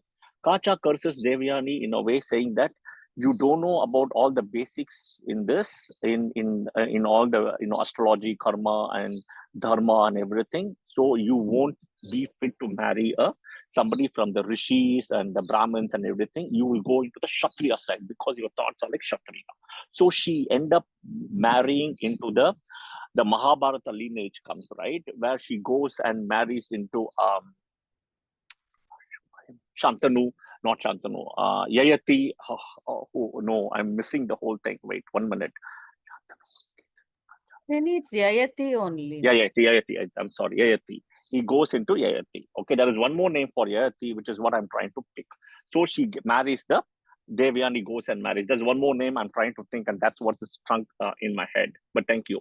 So goes and marries, Devyani goes and married. And then Sharmista also, there is the whole thing of Sharmista and Devyani, which we'll discuss later, not in this session. Okay, so now Devyani curses Kacha that you won't get married, you will be single all through your life, and you will live with that being the single thing. Okay, so now we'll connect why Kacha refused to marry Devyani is, you see how both of them have common into this house. Both of them are falling in the same house from this perspective, and because they have this 5th house perspective here from Shukracharya, because the child and the disciple all coming here, Kacha refused to marry. Now we know Devyani went and cursed Kacha saying, you won't marry, you're gone, your lineage is gone. Now, if you look at it from Jupiter's perspective, Kacha owns the 5th house because his son. And now what we know, Aries is a barren sign, which means there is no children. If Jupiter goes into the Aries, the 5th house, 5th lord, Mars, and everything, right? The lineage is somewhat blocked. It's not very easy. So you see that story in a way, how Kacha owns this. Okay, so that is done. Next is if you see Saturn. Okay, Saturn went to Shukracharya and want to learn a lot of things on Vedas. So Saturn's energy as a disciple also comes here. So now if you add Saturn and Swarbhanu, right, Rahu, you have the Mula Trikona right here, right? And from 9th, the Guru is right here. The Guru's Mula Trikona, Shukracharya's Mula Trikona is here. Okay? So in a way, if you see, right, from Jupiter, Brihaspati only, you get Mars. So go back and see this chart. Go back and see this. If you were to observe this chart, right, Mars, from Angirasa only it comes. Okay? Where and Brihaspati. Okay? So if you see again, Mars and thing is connected. So end of the day, you see Mars is also connected here as Mula Trikona here. So now if we look at all the planets who is coming into the story, okay, so far we have discussed, okay. So from Rahu, Saturn, the Guru 9th house is Shukracharya right here. Okay. Now if you look at it in a way, okay, you got Jupiter planet story, Venus planet story, Saturn, Rahu, Moon, Mercury. How many planets are there? 1, 2, 3, 4, 5, 6. Okay, somebody I'm missing. Mars, 7. Mars. Sun. Now Rahu Ketu. No, Sun is, Rahu is here. Sun is not here. Sun story is not here, technically speaking. Sun is out in a way. Okay. Okay. Sun is out. You have Rahu and Ketu. Now what happens? Svarbhanu gets broken down into Rahu plus Ketu. Jupiter revives Ketu. Jupiter gives the life to Ketu. So in a way, Ketu also comes. So Sun is the only one which is excluded. The 8-planet story will fit. And another way, if you look at it, very interesting, Mula Trikona of Moon.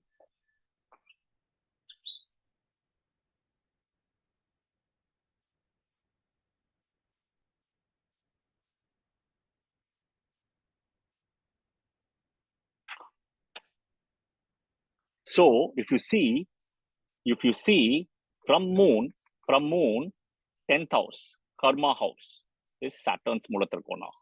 From Sun, 7th house is Mula Trikona. What do you know about 7th and 10th?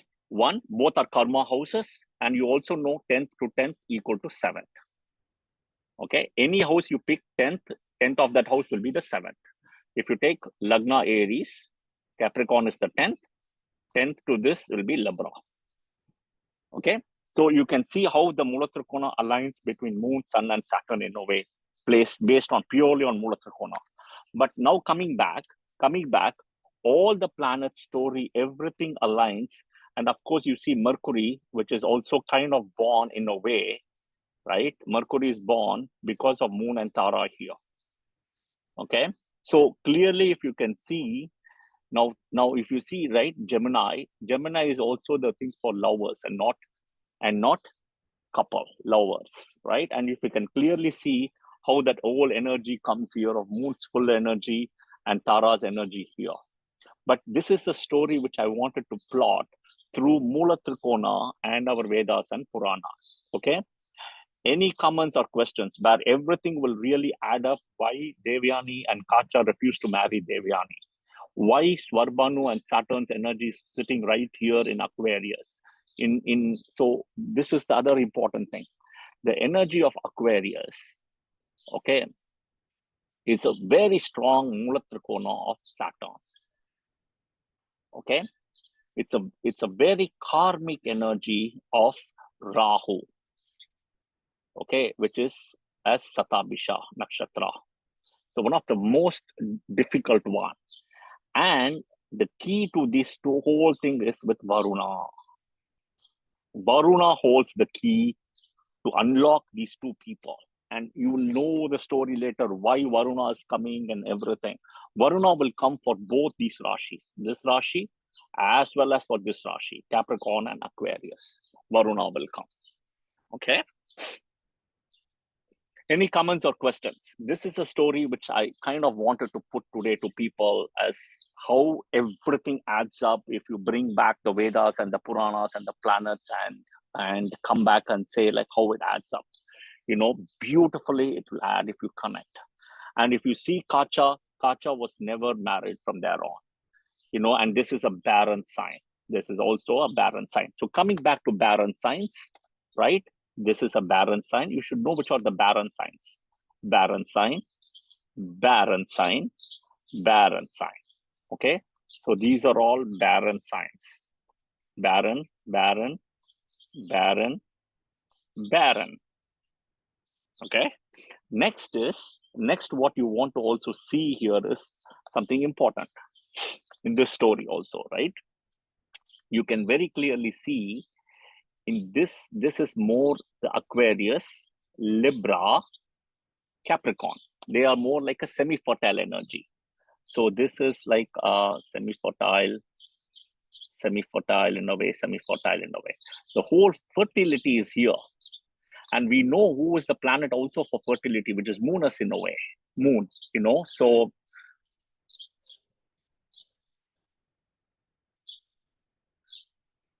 okay. So I see a lot of comments coming. I can see that, but just give me a few minutes. Type your comments. I'll read out the comments and I'll explain it. Okay. Okay. But this is the story so far in this. Okay. You can type your comments and now we'll go back to the zodiac and we are going to look at zodiac and nakshatras. Okay. So Let me read the comments before we are going to the next step. I'll read the comments. Yeah. So let me see where are the comments here. Just give me a minute. I want to read the chat. Okay. Okay.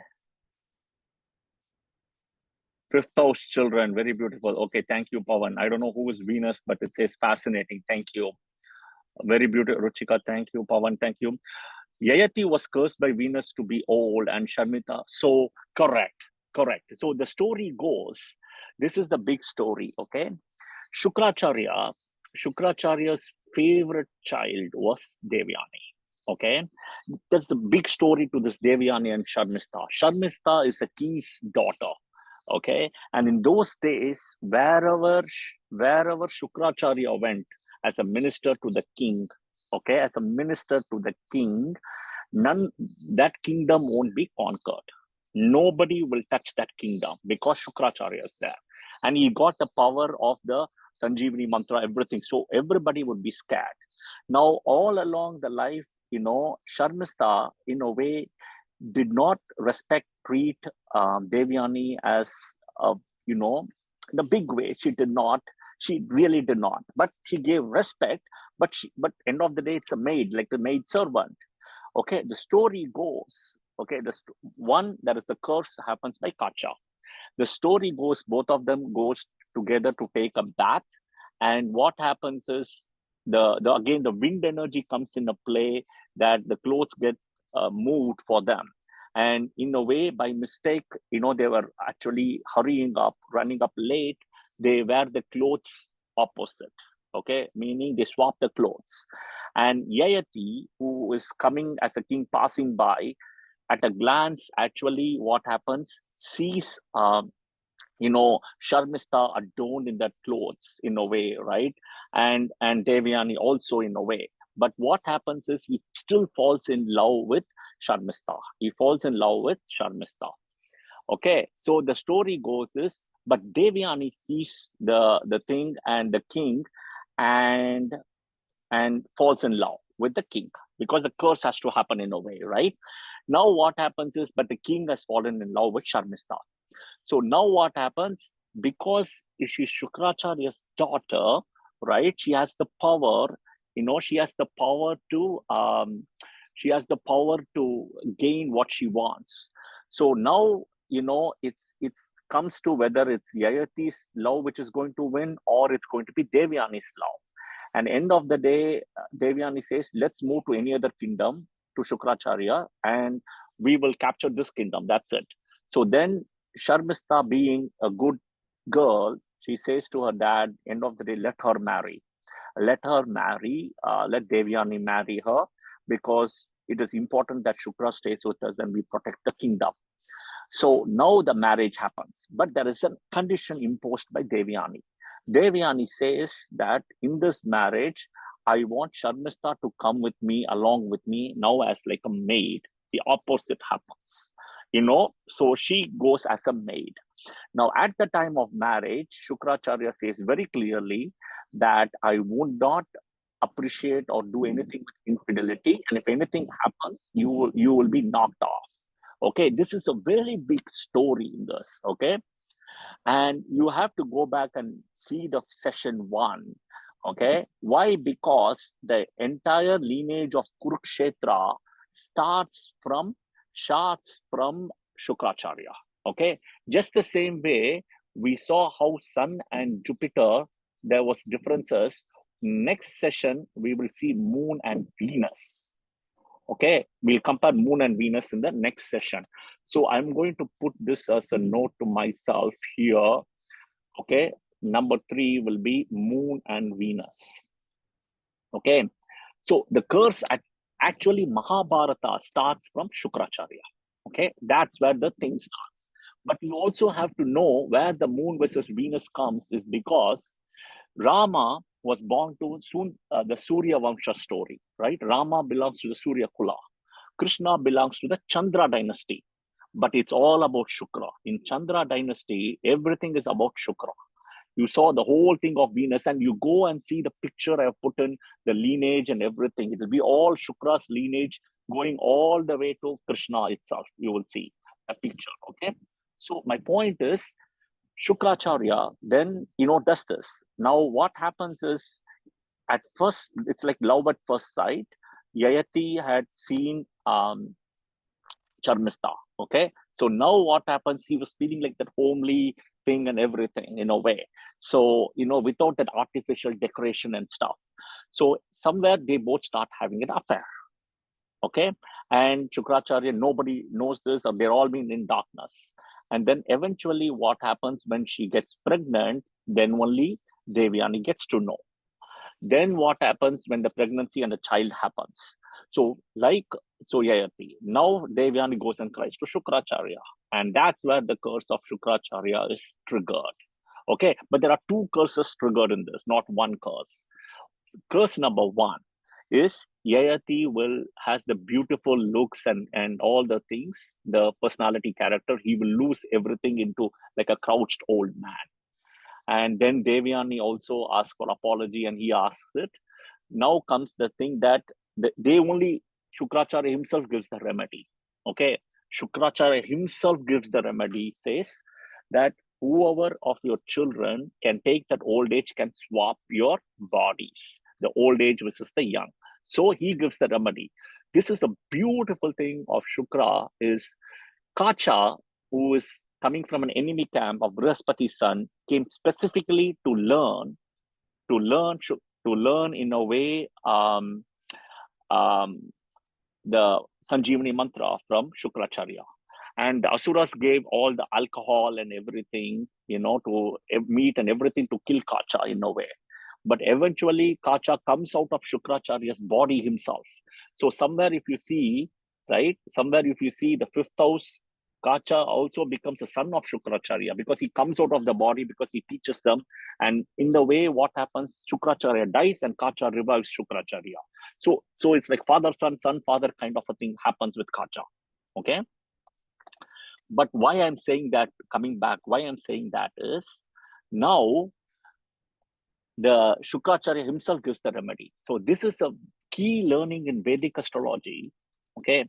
I have to go back to this. Key learning is if you have a planet which is extremely malefic or blocking, if you do the remedy, that planet itself will release the unblocking.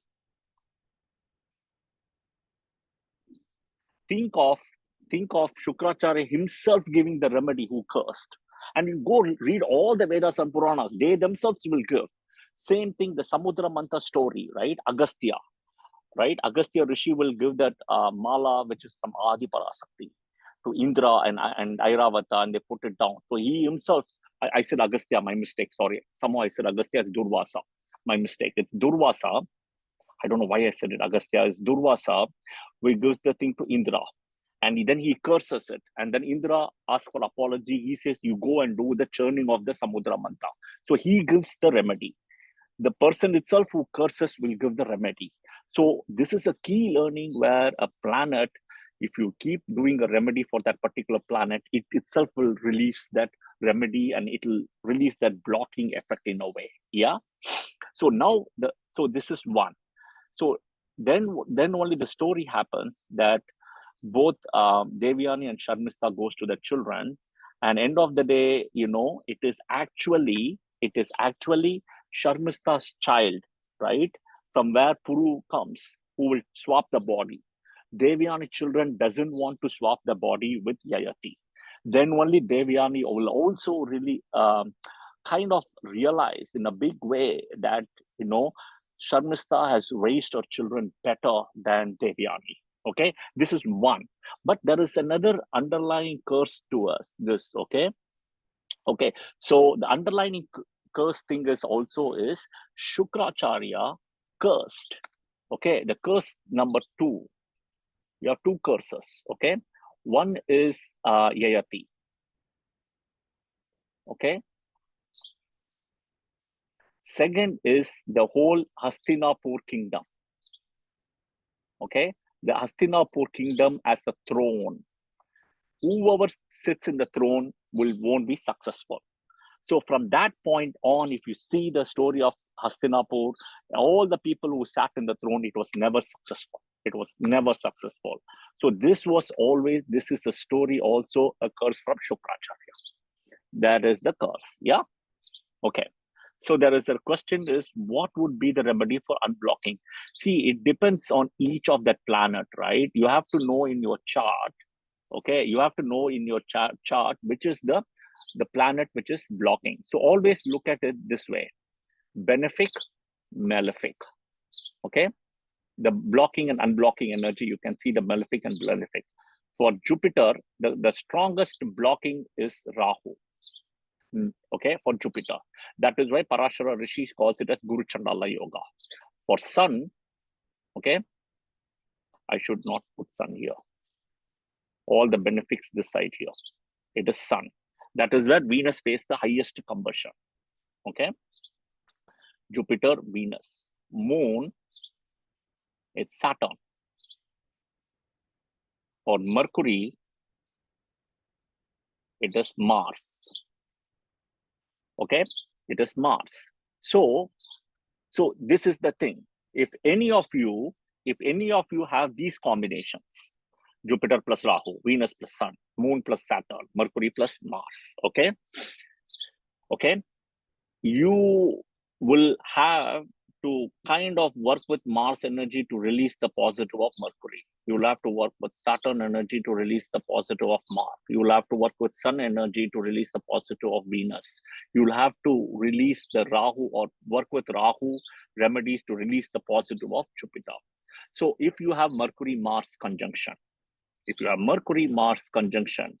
you ask all these people, 24 years, okay? There will be a turning point in their life. Okay, 24 years, exactly. Okay. Now you ask Saturn and Moon conjunction. You ask them, they will 29 years. You ask them. Okay. You ask people with Venus and Sun conjunction. Ask these people who have Venus and Sun conjunction. Okay. Ask them 26 years. Jupiter Rahu conjunction. Okay. Ask them 34 years. They will tell you. How am I getting this? I'll explain.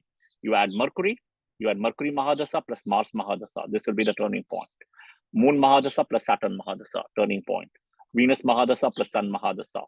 So Mercury is 17, Mars is 7. Moon is 10, Saturn is 19. Venus is 20, Sun is 6. Jupiter is 16, Rahu is 18. So when you add the Mahadasa, this is where somewhat the release will be released. So they will see some kind of a positive effect. Yeah. So I can see somebody also confirming, I can confirm that. So thank you. Yeah. So this is the benefic malefic balance in a way. So clearly, if you can see Rahu, Sun, even though Rahu blocks or eclipses Sun and Moon, but both are malefics in a way, malefic, but it's light. But that Jupiter Rahu is the most difficult, because Rahu is all about adharma, achieving it. However you want to do it, the Samudra Mantha story. But Jupiter is the dharmic way. So that's where the opposite is, right? And when Sun is there, you cannot see Venus. Now, Saturn is the slowest moving planet. Moon is the fastest moving planet, right? And Mercury and Mars also. Mars is all about action and commander. Mercury is all about thoughts, okay? Mercury is all about thoughts. Mercury is all about, thoughts, thinking, smart, being smart. Mars is like, immediate action, okay?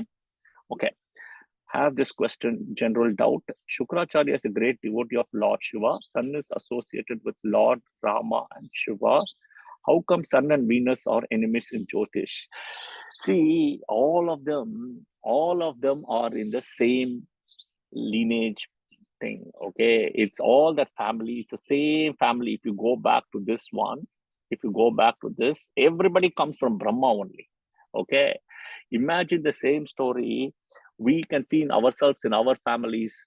Somebody will come and tell me one day, like, oh, they're from my grandparents only, but we just don't talk to each other. This thing happens. The energy shifts. If you see here, Sun, end of the day, they're all coming from the Sun is also from Marichi, in a way. Okay. And if you see, right, if you see in a way, from Kashyapa only, Rahu also comes. Okay, Kashyapa Rishi, everybody comes. But it's that energy, it is which they come out. Okay. Think of this way, Pawan. There is a class of 30 people. There is a professor, there's a class of 30 people.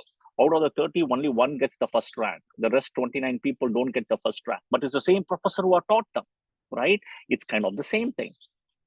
You have 30 people, but all the 30 people doesn't get first rank with the same professor in the same class, right? Only one of them gets first rank. So similarly, it's how you apply your mind, how you use it, how the energies. And Rahu story is also big, right? It was all predicted with the Viparachit in this case, right? And how, Simhika wanted to have a child at the wrong time. So that energy is very different. But we will go back to that story in a big way in the coming sessions. So, but this is a very high level, simple answer for you. Yeah. Okay.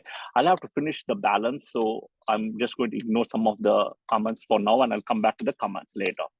Okay. We'll have to touch so this is the same thing coming back. We'll touch Moon and Venus, and the Krishna thing will come. So we will look at it in the next session. Definitely, yeah. But again, the curse, as I explained, the curse is here right now. So you can see how the throne as well as Yayati, yeah. Okay. The next is the nakshatra thing. So here you can see the entire zodiac, okay. So you can see the Kalpurush, right? You can see Kalpurush here, Aries, and each of the 9 nakshatras, 9 navamshas. The Panchang.lvs, they've done a very good job. So I was able to get this picture and put it. So it's very nicely done, the whole things, right? And this is important. You have all the nakshatra planets and all sitting here, all the way from the 12 zodiacs. And this is what I'm going to discuss now, beautifully with, again, science and Vedic astrology and zodiac and nakshatras, okay? Okay. So this is how it's done as a 360 degrees in a square. Okay, now we look at several things. This is a temple, okay, called Arulmigu Kalagasamurti Temple in Karigumalai in Thoothukudi. Okay, it's got around 100 placings of 100 motifs there on top. So if you count, it's like 100 here. And I've kind of highlighted the red one here, okay, the red one. These are the 9 planets here. So this whatever is highlighted in the red is what I put it in the right-hand side. Okay, so I'm going to explain now not only nakshatra, the planets and what it means, okay, per our Vedas and Puranas, okay.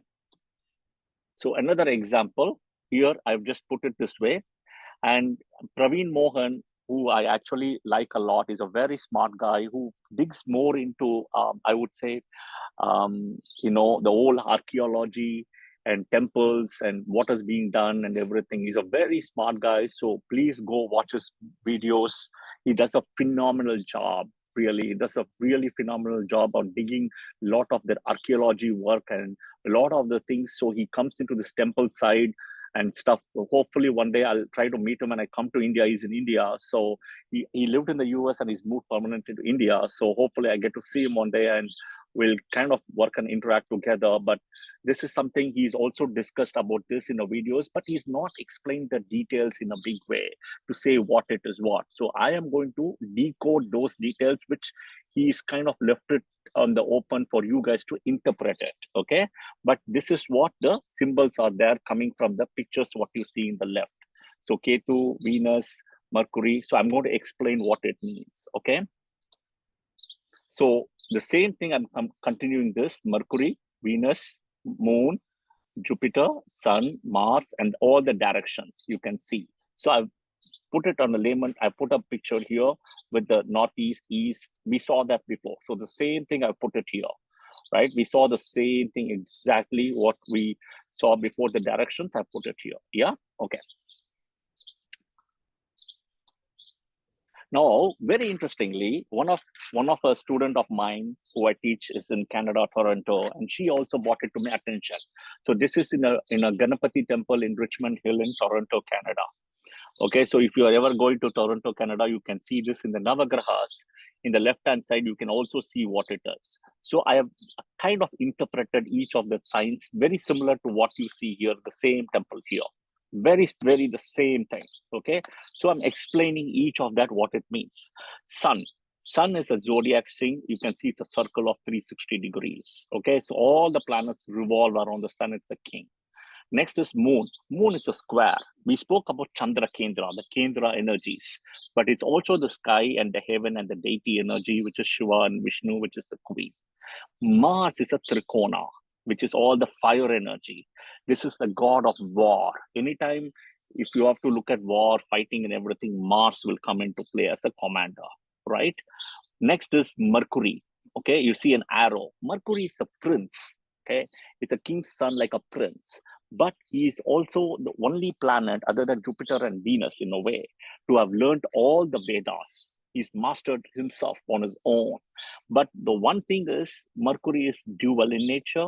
Mercury owns two dual houses. Mercury exalts in a dual house. Mercury Mula Trikona is a dual house. Everything is duality. Debilitates in a dual house. But one thing is, the energy is like a focus at the bull's eye. When you're shooting the arrow, you want to hit the bull's eye. Now, Jupiter, it's a triangle. If you go if you see, right, a king's court, and if you see me in the video, it will always be a king's court, will always be very rectangular. If you see, it's like straight rectangle. Okay, and that's how the Devaloka court is. It's the knowledge and the wisdom. And in a temple, okay, that rectangle in a temple will be like a rectangle as a Garbhagraha. If you see the Garbhagraha, typically it'll be a rectangle plan. That is the energy of Jupiter. Now, Venus, you have seen the star, 5 point. So all the Abrahamic religions, starting from Judaism, Christianity, Islam, will all have the 5, 7, 8 point stars, right?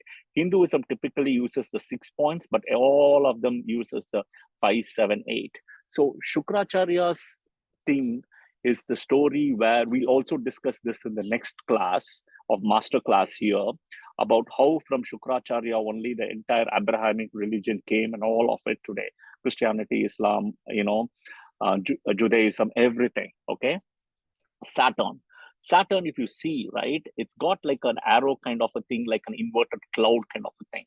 It's a karma house, which is also in a way karma, because it's exalted in 7th. It's exalted in 7th and Mula Trikona in the 11th. Okay, it's a teacher. So what it means is, in those days, okay, if you see, there's a story about, let me tell you the one, I'm just blacking out for a minute. For maybe I can ask people, you guys will tell it, it's just not coming to me in my head. For karma thing, there are two people. Okay, like in the version of Bible and whatever it is, they use the Adam and Eve. So there is this two people which is always invoked. They were even trying to do the same thing to Shiva. Rati and Manmadan. No. Manmadan and Rati. It's Rati and Manmadan. I just recollected it now. It's Manmadan and Rati. But they call it as karma energy, but it's Manmadan and Rati and Manmadan story. Okay, so basically that is that energy which is used by Saturn here, because you see the 7th house is marriage. Okay, where Saturn gets exalted. So he's going to give you that, but he's going to give you checks and balance there. And the 10th house is your work, karmasthana, in a way. So the karma house, which is also in a way a karma house here, right? In a karma, it's a karma kind of a thing, so it's also a karma. So the 10th and the 7th, in a way, are karma houses, because I explained it earlier, but they're also like a karma house, the 11th and the 7th. That's what I've written here, yeah? Because the 10th becomes more like an artha house here, yeah? The dragon capturing half of the sun, which is like infinity. So you can see that energy of Rahu. Only half of it is captured. So what happens is, when the mouth, if you see in the video, if my mouth is empty, when I'm started eating or chewing, my mouth takes, my face and mouth takes a very different shape. Okay, when my mouth is empty versus my mouth is full, it takes a shape. Here, the sun has been captured by Rahu, so that is kind of the shape. And here, the flag, which is something which is from the past, Ketu, which you have already achieved in your past birth. Yeah. So again, you can see all the karma things, karma, very strong. 3 of them here you see. Yeah. So this is kind of how I interpret it. Okay. So so this is kind of coming back to this temple, and this temple in Toronto as well. So if you ever go, you can see all of that, which is so beautiful. Yeah, all of that. Yeah. Okay. Next is we still have to finish nakshatras. Now we will look at another temple called Atmanada Temple, which is in Avudra Kovil in Tiruperundurai. Okay. You've got almost 28, including Abhijit here. Okay. So you got 7777, or the 28 nakshatras. So I'm going to tell you, and you can see how the constellations are arranged in the temple. There is a secret door latch also here, which I'll explain it as well. Actually, the secret door latch, I forgot to mention it here. This is the key. If you see here, this is the key for the latch to open, and nobody knows what is behind it. I should have mentioned it earlier. So here also, right, you can see how it is here in this way. There is a latch to open it, but nobody has opened it. Nobody knows what's behind it in that temple. Yeah. So here, this is the 28 nakshatras, which is placed in this temple. So we'll cover, but it is 28. Abhijit is out. So we'll cover Abhijit next time also, but we will look at it. So I've written it, each of the nakshatras here. Okay. Now the thing is, right, for example, Mrigashira, the number is always 4, but you technically see 3 here. This is where the reality and the perception is. As I explained, the perception of reality. So you have to take it with a pinch of salt, what is being drawn here, because Mrigashira is always seen as 4, but they have drawn only like 3 pairs here. The 4th pair is kind of not drawn because it is seen in the sky in a specific way. So think of one way as a naked eye, think way with a special equipment and stuff. Yeah. So just think about that. But I've kind of put Abhijit here. This is the Abhijit. There is going to be interesting things that I put for a reason also. Okay. And I've drawn all the 27 plus 128 nakshatras, and I put the different names as well here. Okay.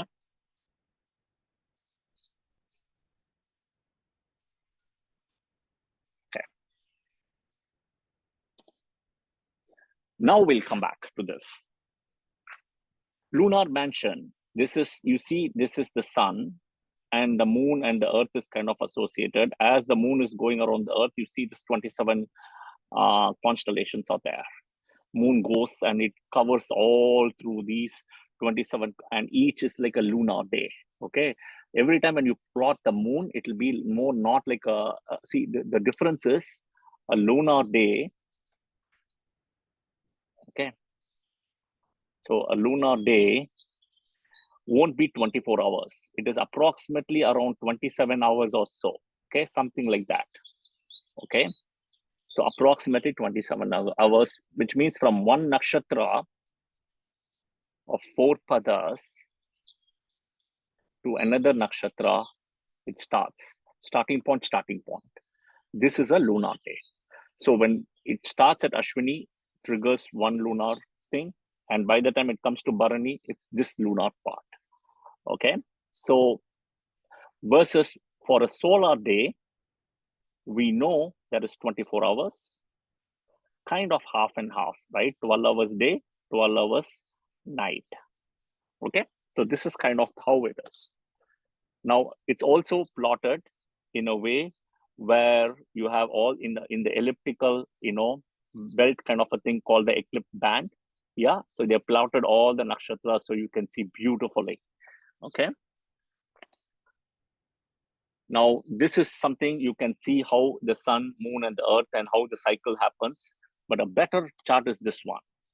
So you see here one way. Okay, all the seen from the Indian zodiac, you have all the way from Aries, Taurus, and all the way, right? You can see how it is done. But see, look at Libra.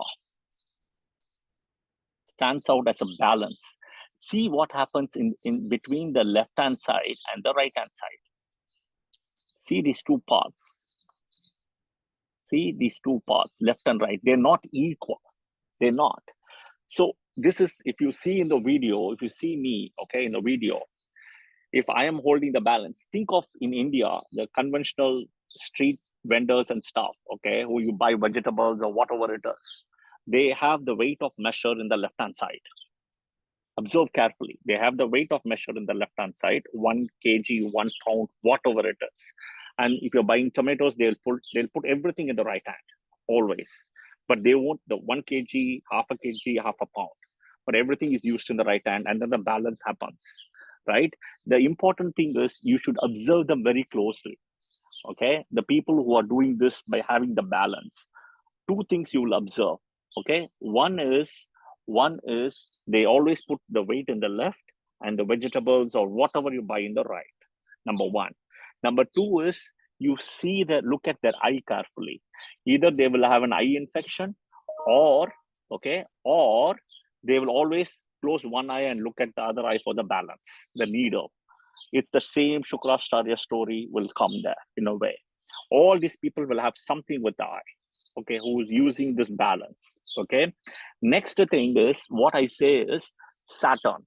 Saturn, when he keeps the balance, okay, when this part is where the Swati Nakshatra is. So this whole part of Swati Nakshatra here. The balance in the left-hand side, what you see here, in this one, Saturn actually, if you see, put all your karma. So you see the karma part is thicker, heavy. He first puts the karma here, and then he will weigh out with the dharma next. Okay, it does the opposite. Okay, it does exactly the opposite. So in the case, this first case, the vegetable guy will always in the left-hand side put the weight, and in the right-hand side will add. Your Saturn, before he adds what is your dharma, he'll first put your karma first. That is where in the astrology piece, the dharma karma adhipati yoga becomes the most weightage. The dharma karma adhipati yoga. Yeah, okay. Okay, so this is how the Indian zodiac in a way is. You can see, all the asterisks. Okay, now comes the beautiful point. We know the 27 nakshatras thing. What NASA, in this case specifically, a study from California, Berkeley, okay, has confirmed that there are 27 emotions. And the 27 emotions comes back to the 27 nakshatras. This was done somewhere in 2017. So now only they are finding out humans have 27 different kind of emotions, okay, which are the 27 nakshatra energies straight away. Okay, it has taken such a long time to come to this. Originally, they always thought about 6. And I've given the link here, okay? You can go and read, or you can just put a Google search, scientists pinpoint 27 state of emotion. You will get that research paper of 2017 from University of California, Berkeley, which has been kind of adopted as the model today. So it comes back to the 27 different categories of nakshatras. You look back, all of this was done years and years and years ago. We're talking 10,000 years ago. You got all the stories, okay? So now only they are figuring it out, and they have adopted as a model to come back, and they published the paper in National Academy of Science, okay? With all the report, analysis, responses, video clips, everything is there, how it is very complex, high dimensional space of emotional experience, okay? So they have, and I put all the 27 here: admiration, adoration, aesthetic, appreciation, amusement, anger, all the way till surprise and sympathy. Okay, all of the 27 they have done. This is nothing but the 27 nakshatras and the 27 personalities. I always say this, that your lagna, your moon, your mahadasa, okay, all these 3 is your birth chart.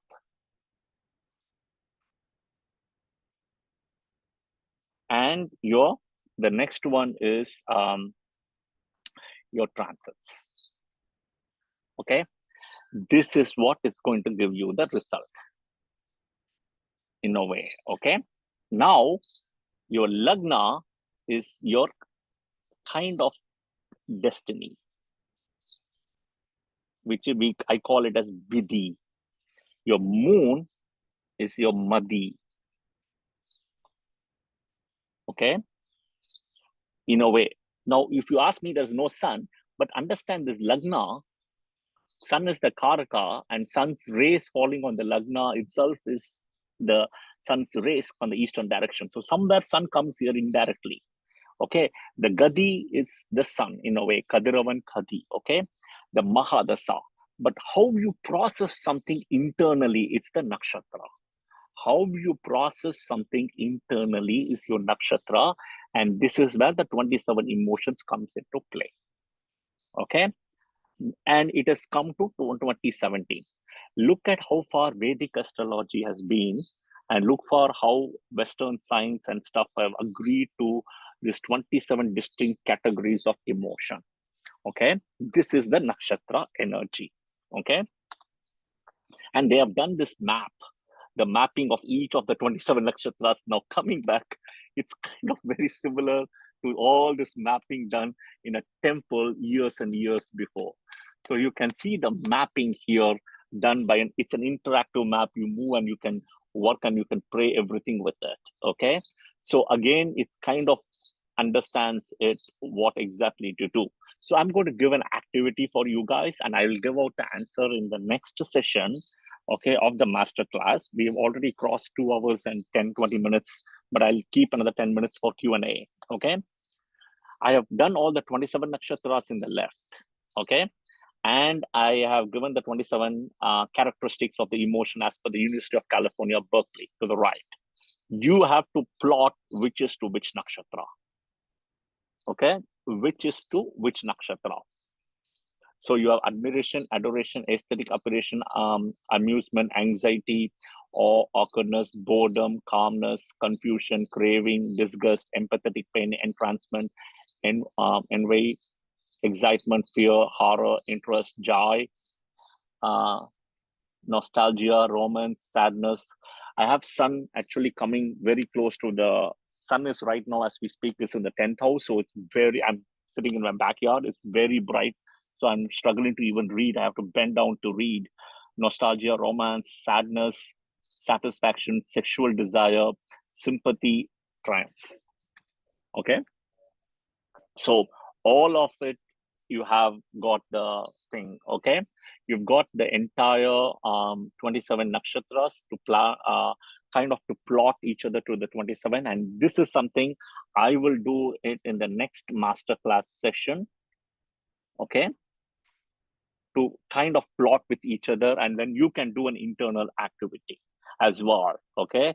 If you're interested, so there is an interesting activity. But again, as I said at the start of the session today, science takes its time. Westerners take the time to do all these things to come up, and it'll take forever. Yeah, it will take forever to come. But all of it is done with Vedic astrology. Now, do remember, there was the 28th nakshatra, which has been removed, Abhijit. Okay. Sorry, please mute yourself, guys. Please mute yourself. Please mute yourself. Thank you. Okay. So there is Abhijit. Okay. So now if you plot these things right, you can actually understand a lot of the inner energies of each of the nakshatra in a way. Okay. It's a way to understand. It's a way to decode it. So you have to code it. So I'm going to keep it out for you guys, but I will give the answer next time. Yeah. Okay. Okay, the next one is Jyotirlinga. Okay, this is the last and the continuity. I have done 2 Jyotirlingas before, right? Which is both the Trayambakeshwar for Venus and Moon I have done, which is Somnath. Okay, and I've given this chart also, the mantra, the Atmakaraka location, everything I've given. Okay, so today we are going to cover Nageshwar. Okay, so you're going to see exactly where it's coming. So anybody who is undergoing Rahu Mahadasa, Rahu Antardasa, Rahu starting, Rahu ending. Now Rahu will come very soon to Aquarius Rashi. Okay, very soon. Rahu is Rashi in the transit. All of it, you please go to the Nageshwar Jyotirlinga in Darukavanam in Gujarat. The mantra is also I have given. So depending on your nakshatra, you can use so many times that mantra you can say, or if you don't know, simple, you can do 108 times. Simple. Okay. Now, in a way, this is also associated with Gemini. Another thing to look at, if you have malefics in Gemini, you have Rahu in Gemini, Saturn in Gemini, Ketu, Mars, and running a Mahadasa, or it's afflicted in as Gemini as your Lagna. This is also a very important Jyotirlinga to visit.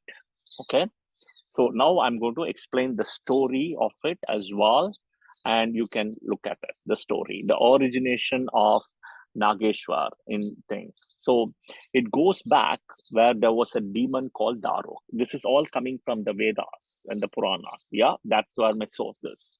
The name of his wife was Daruka. They used to torment the people living in that area.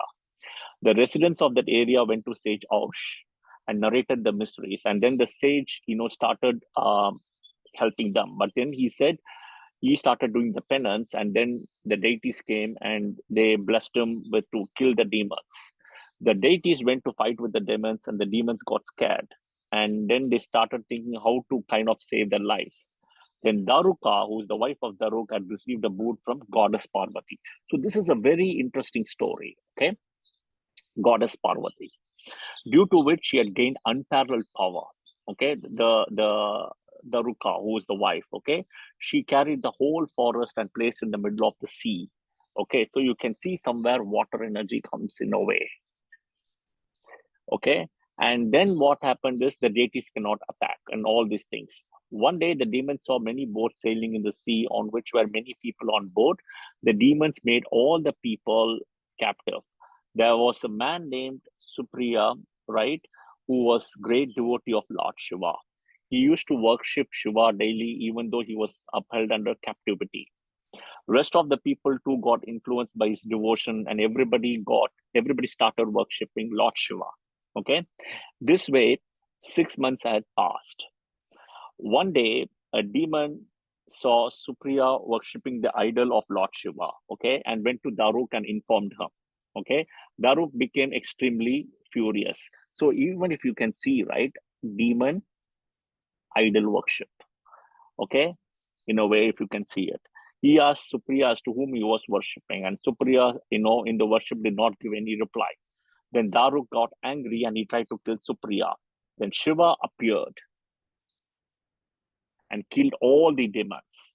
Now Daruka, the wife, heart became full of grief, and because her husband has died, right? There is a lot of grief and sadness to it. She went to Parvati and told us, how Shiva had killed. Now what happens? Shiva, Parvati, both, had started arguments, and then they protect their respective devotees by establishing themselves at the place. This is how Nageshwara comes. Now, if you know the story, I've said several times and I'll repeat it again today. Okay, the 9 planets, okay, they all report to Parvati. The 27 nakshatras, they all report to the 7 Saptarishis. Okay, Bhrigu is excluded out. Okay, Bhrigu is excluded among the 8 of them. Okay, so he's the 8th. He's a little bit very, very superior in a way. He's got a different status. Okay, so but again, right, the Saptarishis forms the mandala called the Saptarishi mandala, which we in the science Western people call it the Great Orion and stuff, which is very similar to the swastik, which is what Hitler took it. Okay, but this is coming from the Saptarishi mandala. Okay, if you see them in the sky, they form this kind of a combination, the Saptarishis. And in this only you will see Arundhati will be there along with the Saptarishis, with Vashishta and Arundhati together. You see the only pair, very auspicious. Yeah. Now my point is, among the 9 planets, the story goes, the 8 planets were originally reporting to Parvati. The only planet which refused to report to Parvati was Rahu. And again, if you come back and see the story here, right? If you see the story here in a way, right? Rahu, the demon, was in a way, right, killed, and then Parvati, and then the wife goes and reports to Daruka. So there was the Shiva Parvati thing also you can see.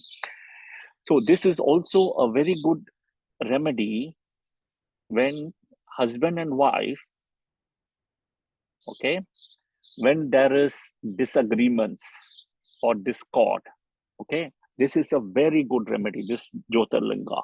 And even if you see Shiva and Parvati had a disagreement and then they eventually have to sort it out together.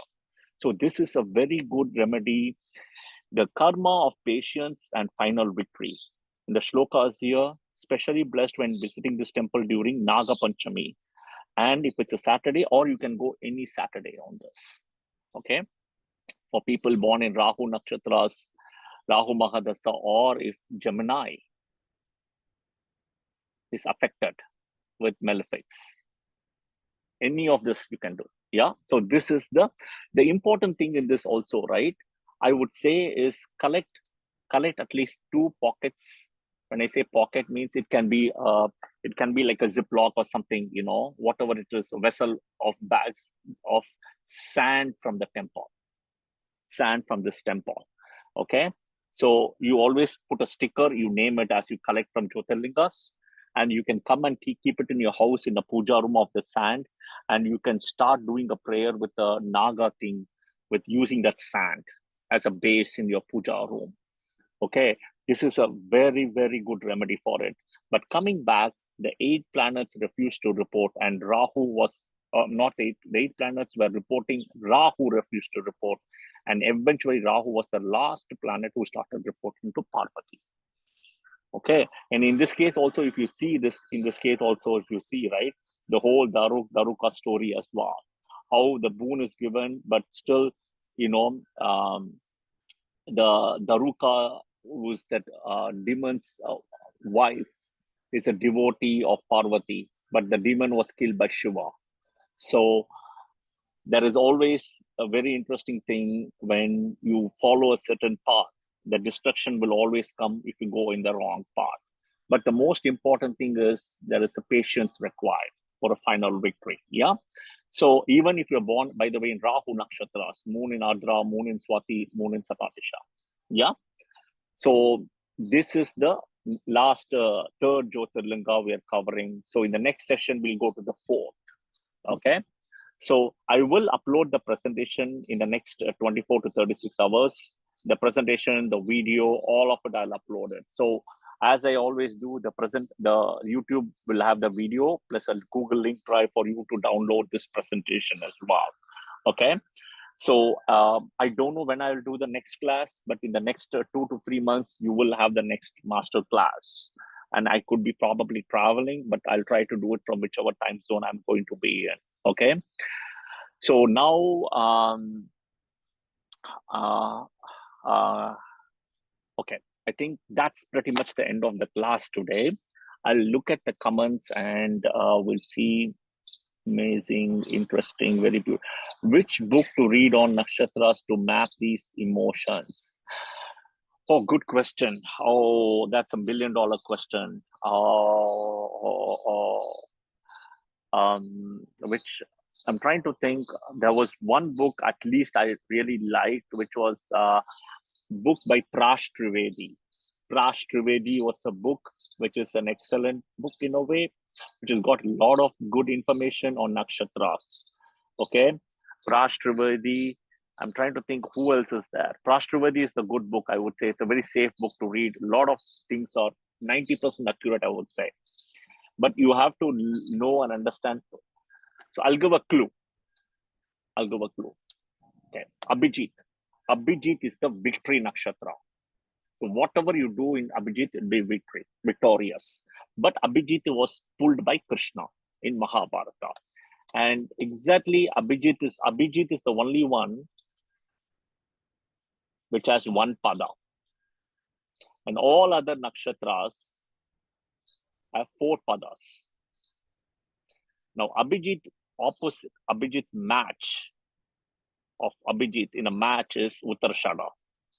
For everything is Uttarashada. But Abhijit was removed by Krishna. Krishna, this story, Abhijit, Nakshatra story, everything, I will bring it in the next session. Why he removed it, what happened, everything. I've explained it in Clubhouse and everything. He removed it because Duryodhana was misusing that to gain victory. Okay.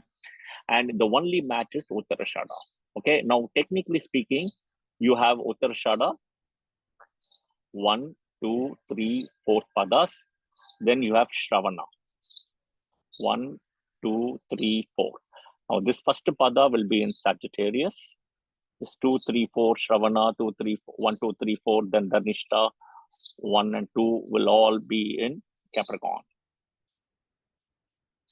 So here, between the Uttarashada 1, 2, 3, 4 and Shravana first pada is where Abhijit first pada was. Okay. So technically, if you're born in Uttarashada 4th pada, in a way, you're kind of considered as Abhijit 1 in a way. Okay. It's very similar. So what I'm trying to tell you is coming back. I'll give one answer straight away right now to people. Okay. So here you have Uttarashada. TRIU, triumph. This is the final victory. Okay. The Purvashada is the initial victory. So in the Samudra Mantha story, the initial victory happened in Purvashada Nakshatra, which we'll discuss that next class also, right? In the Samudra Mantha story, the Purvashada thing happened when Mohini came out. When Mohini came out as well, and she had also the picture which the Devas and the Asuras was fighting for the Amrit. That is the initial. Just because you have the Amrit, you have the picture and you see everything, Mohini is there, doesn't mean you will get it. The Asuras never got it except Swarbano. Okay. But the final victory is when the Devas and everybody had this. Okay. I'm seeing none of the other things has got to do with victory. And you kind of also see, right? It's the last which is placed. Triumph is placed last. It's not, well, it is also in a way because it's coming alphabetically, A, B, C, D, yeah? But it's coming in the last in a way, okay? So it's kind of matching very well to Uttarashada. Now you plot. I've given one, you can plot the rest here from this, okay? So, you can plot. It's a fun activity. It's really a fun activity because there will be a match of lot of things and stuff, okay? So there will be a lot of, I'll give another clue also. Sexual desire, okay? Where this will come is somewhere snake energy will come, okay? Now I've mentioned it in a way, why? Because I'll tell you in a way, it's interesting. Uttarashada, I'll give a clue also, but this may be the answer, may not be the answer, yeah? Uttarashada energy is mongoose as an animal, and not directly opposite, somewhat opposite is Ashalesha, which is snake. So you can see the snake and the opposite energy in a way.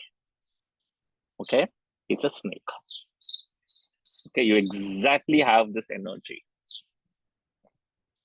Okay, so, but yeah, so, but you have snake energies in many places. So that is the point, right? You have to see which is the strongest. You got snake energy starting from Taurus in Rohini. Then you got some in Anuradha. Then you go to Uttara Bhadrapada, that side a little bit, you got it, snake energy in a way. Ashalesha, you got it, okay? And then Virgo Rashi has got snake energy. So there is a lot of snake energy, you got to see that, okay? Okay, also the 10 by 10 has different planet alignments. Ruchika, 10 by 10 has different planet alignments. I did not understand your question, okay? Okay, Ikra, my guess was Ashlesha Rohini for sexual energy. Okay, good. TGR food picture. Sorry, I don't understand what is TGR food picture. Sorry, I don't understand it. You got to explain or speak. Sorry. Hi, Srini. The door picture that you had showed, the 10 by 10 matrix, the first picture that you had showed, Oh, that had a I got it. different planet alignments as compared to what you have shown next to Ganesha. Correct, correct. So no, correct. This is very similar. That see, because correct, the directions or stuff is correct. But Yes, technically only sun is speaking, in center. Only sun is in correct, center. correct. No, the previous picture, previous. Rest all is I okay for temples are like this. got it. Yep, got it. Yep. This is the actual temple, the way the South Indian temples are. This is the exact picture. But by if you see the first picture that you had shown from a temple, Tutikodi, This one. that temple, yeah, yes. See, This, this is the thing, right? This is placed in a way, and there is a lever. You see, they've closed the lever. If you open it in a way, God knows which direction it's going to move. That's the point. See, if you open it, you don't know how this is going to move. It's fixed, but it's going to move in a way. So everything can change. Exactly the lever is right here. If you see the lever is right here.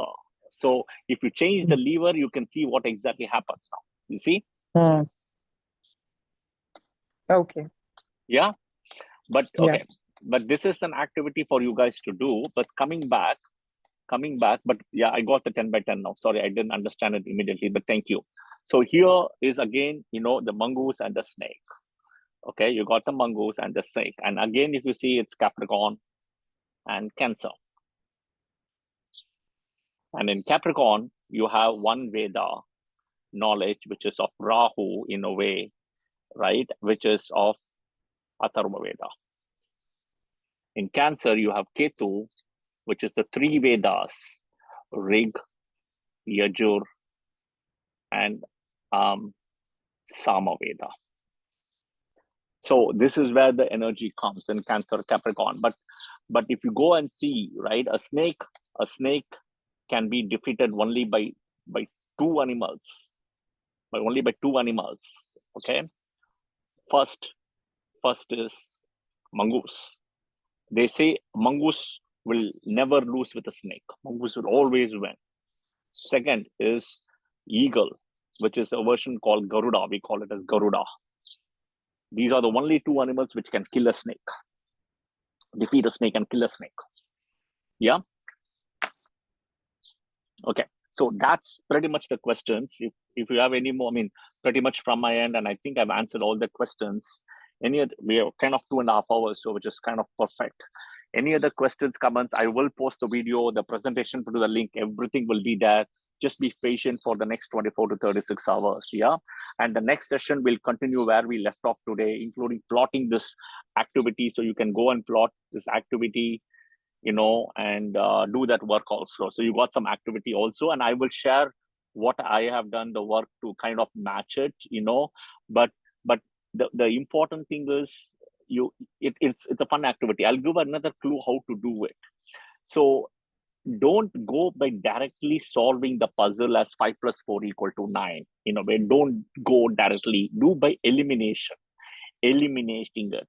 Okay, eliminating. Sometimes, the opposite way of doing will give you the answer.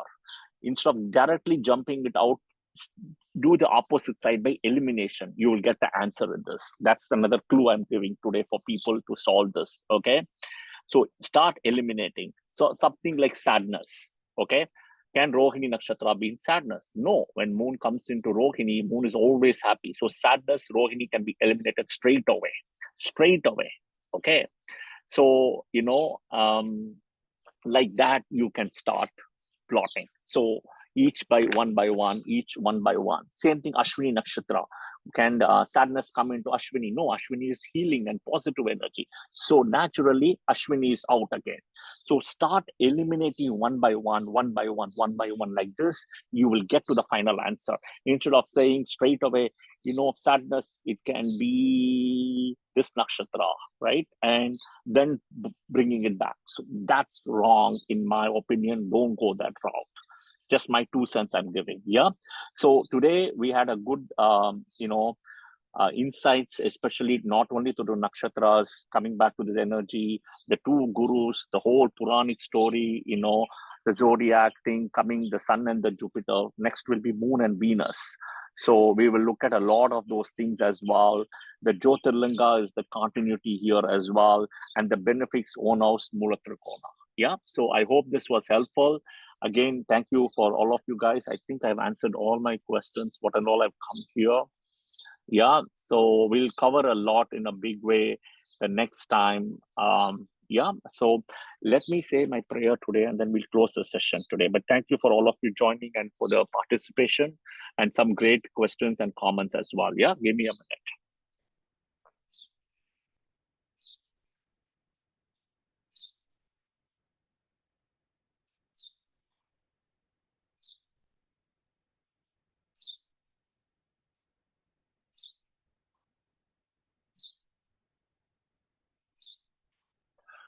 All right, guys, thank you and happy Saturday to all of you and have a great day and thank you. Yeah, I'll be closing the session for today and maybe I'll show my small Buddha statue to people to take the blessing if people want. Hopefully, I think you should be able to see it behind my back. I don't know if you're able to see a Buddha statue here. So you can see the Buddha statue and get the blessings because I'm right now in front of Buddha. So I This don't is know so if you can see. beautiful. This is so Okay, beautiful, I don't know if you Shankar. can see the Buddha. Yeah, we So can see. We can see. I got the entire tree broken down, everything.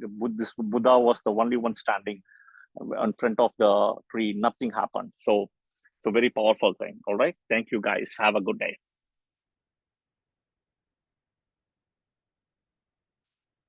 Okay, I'm going to close. I have to keep it. Okay.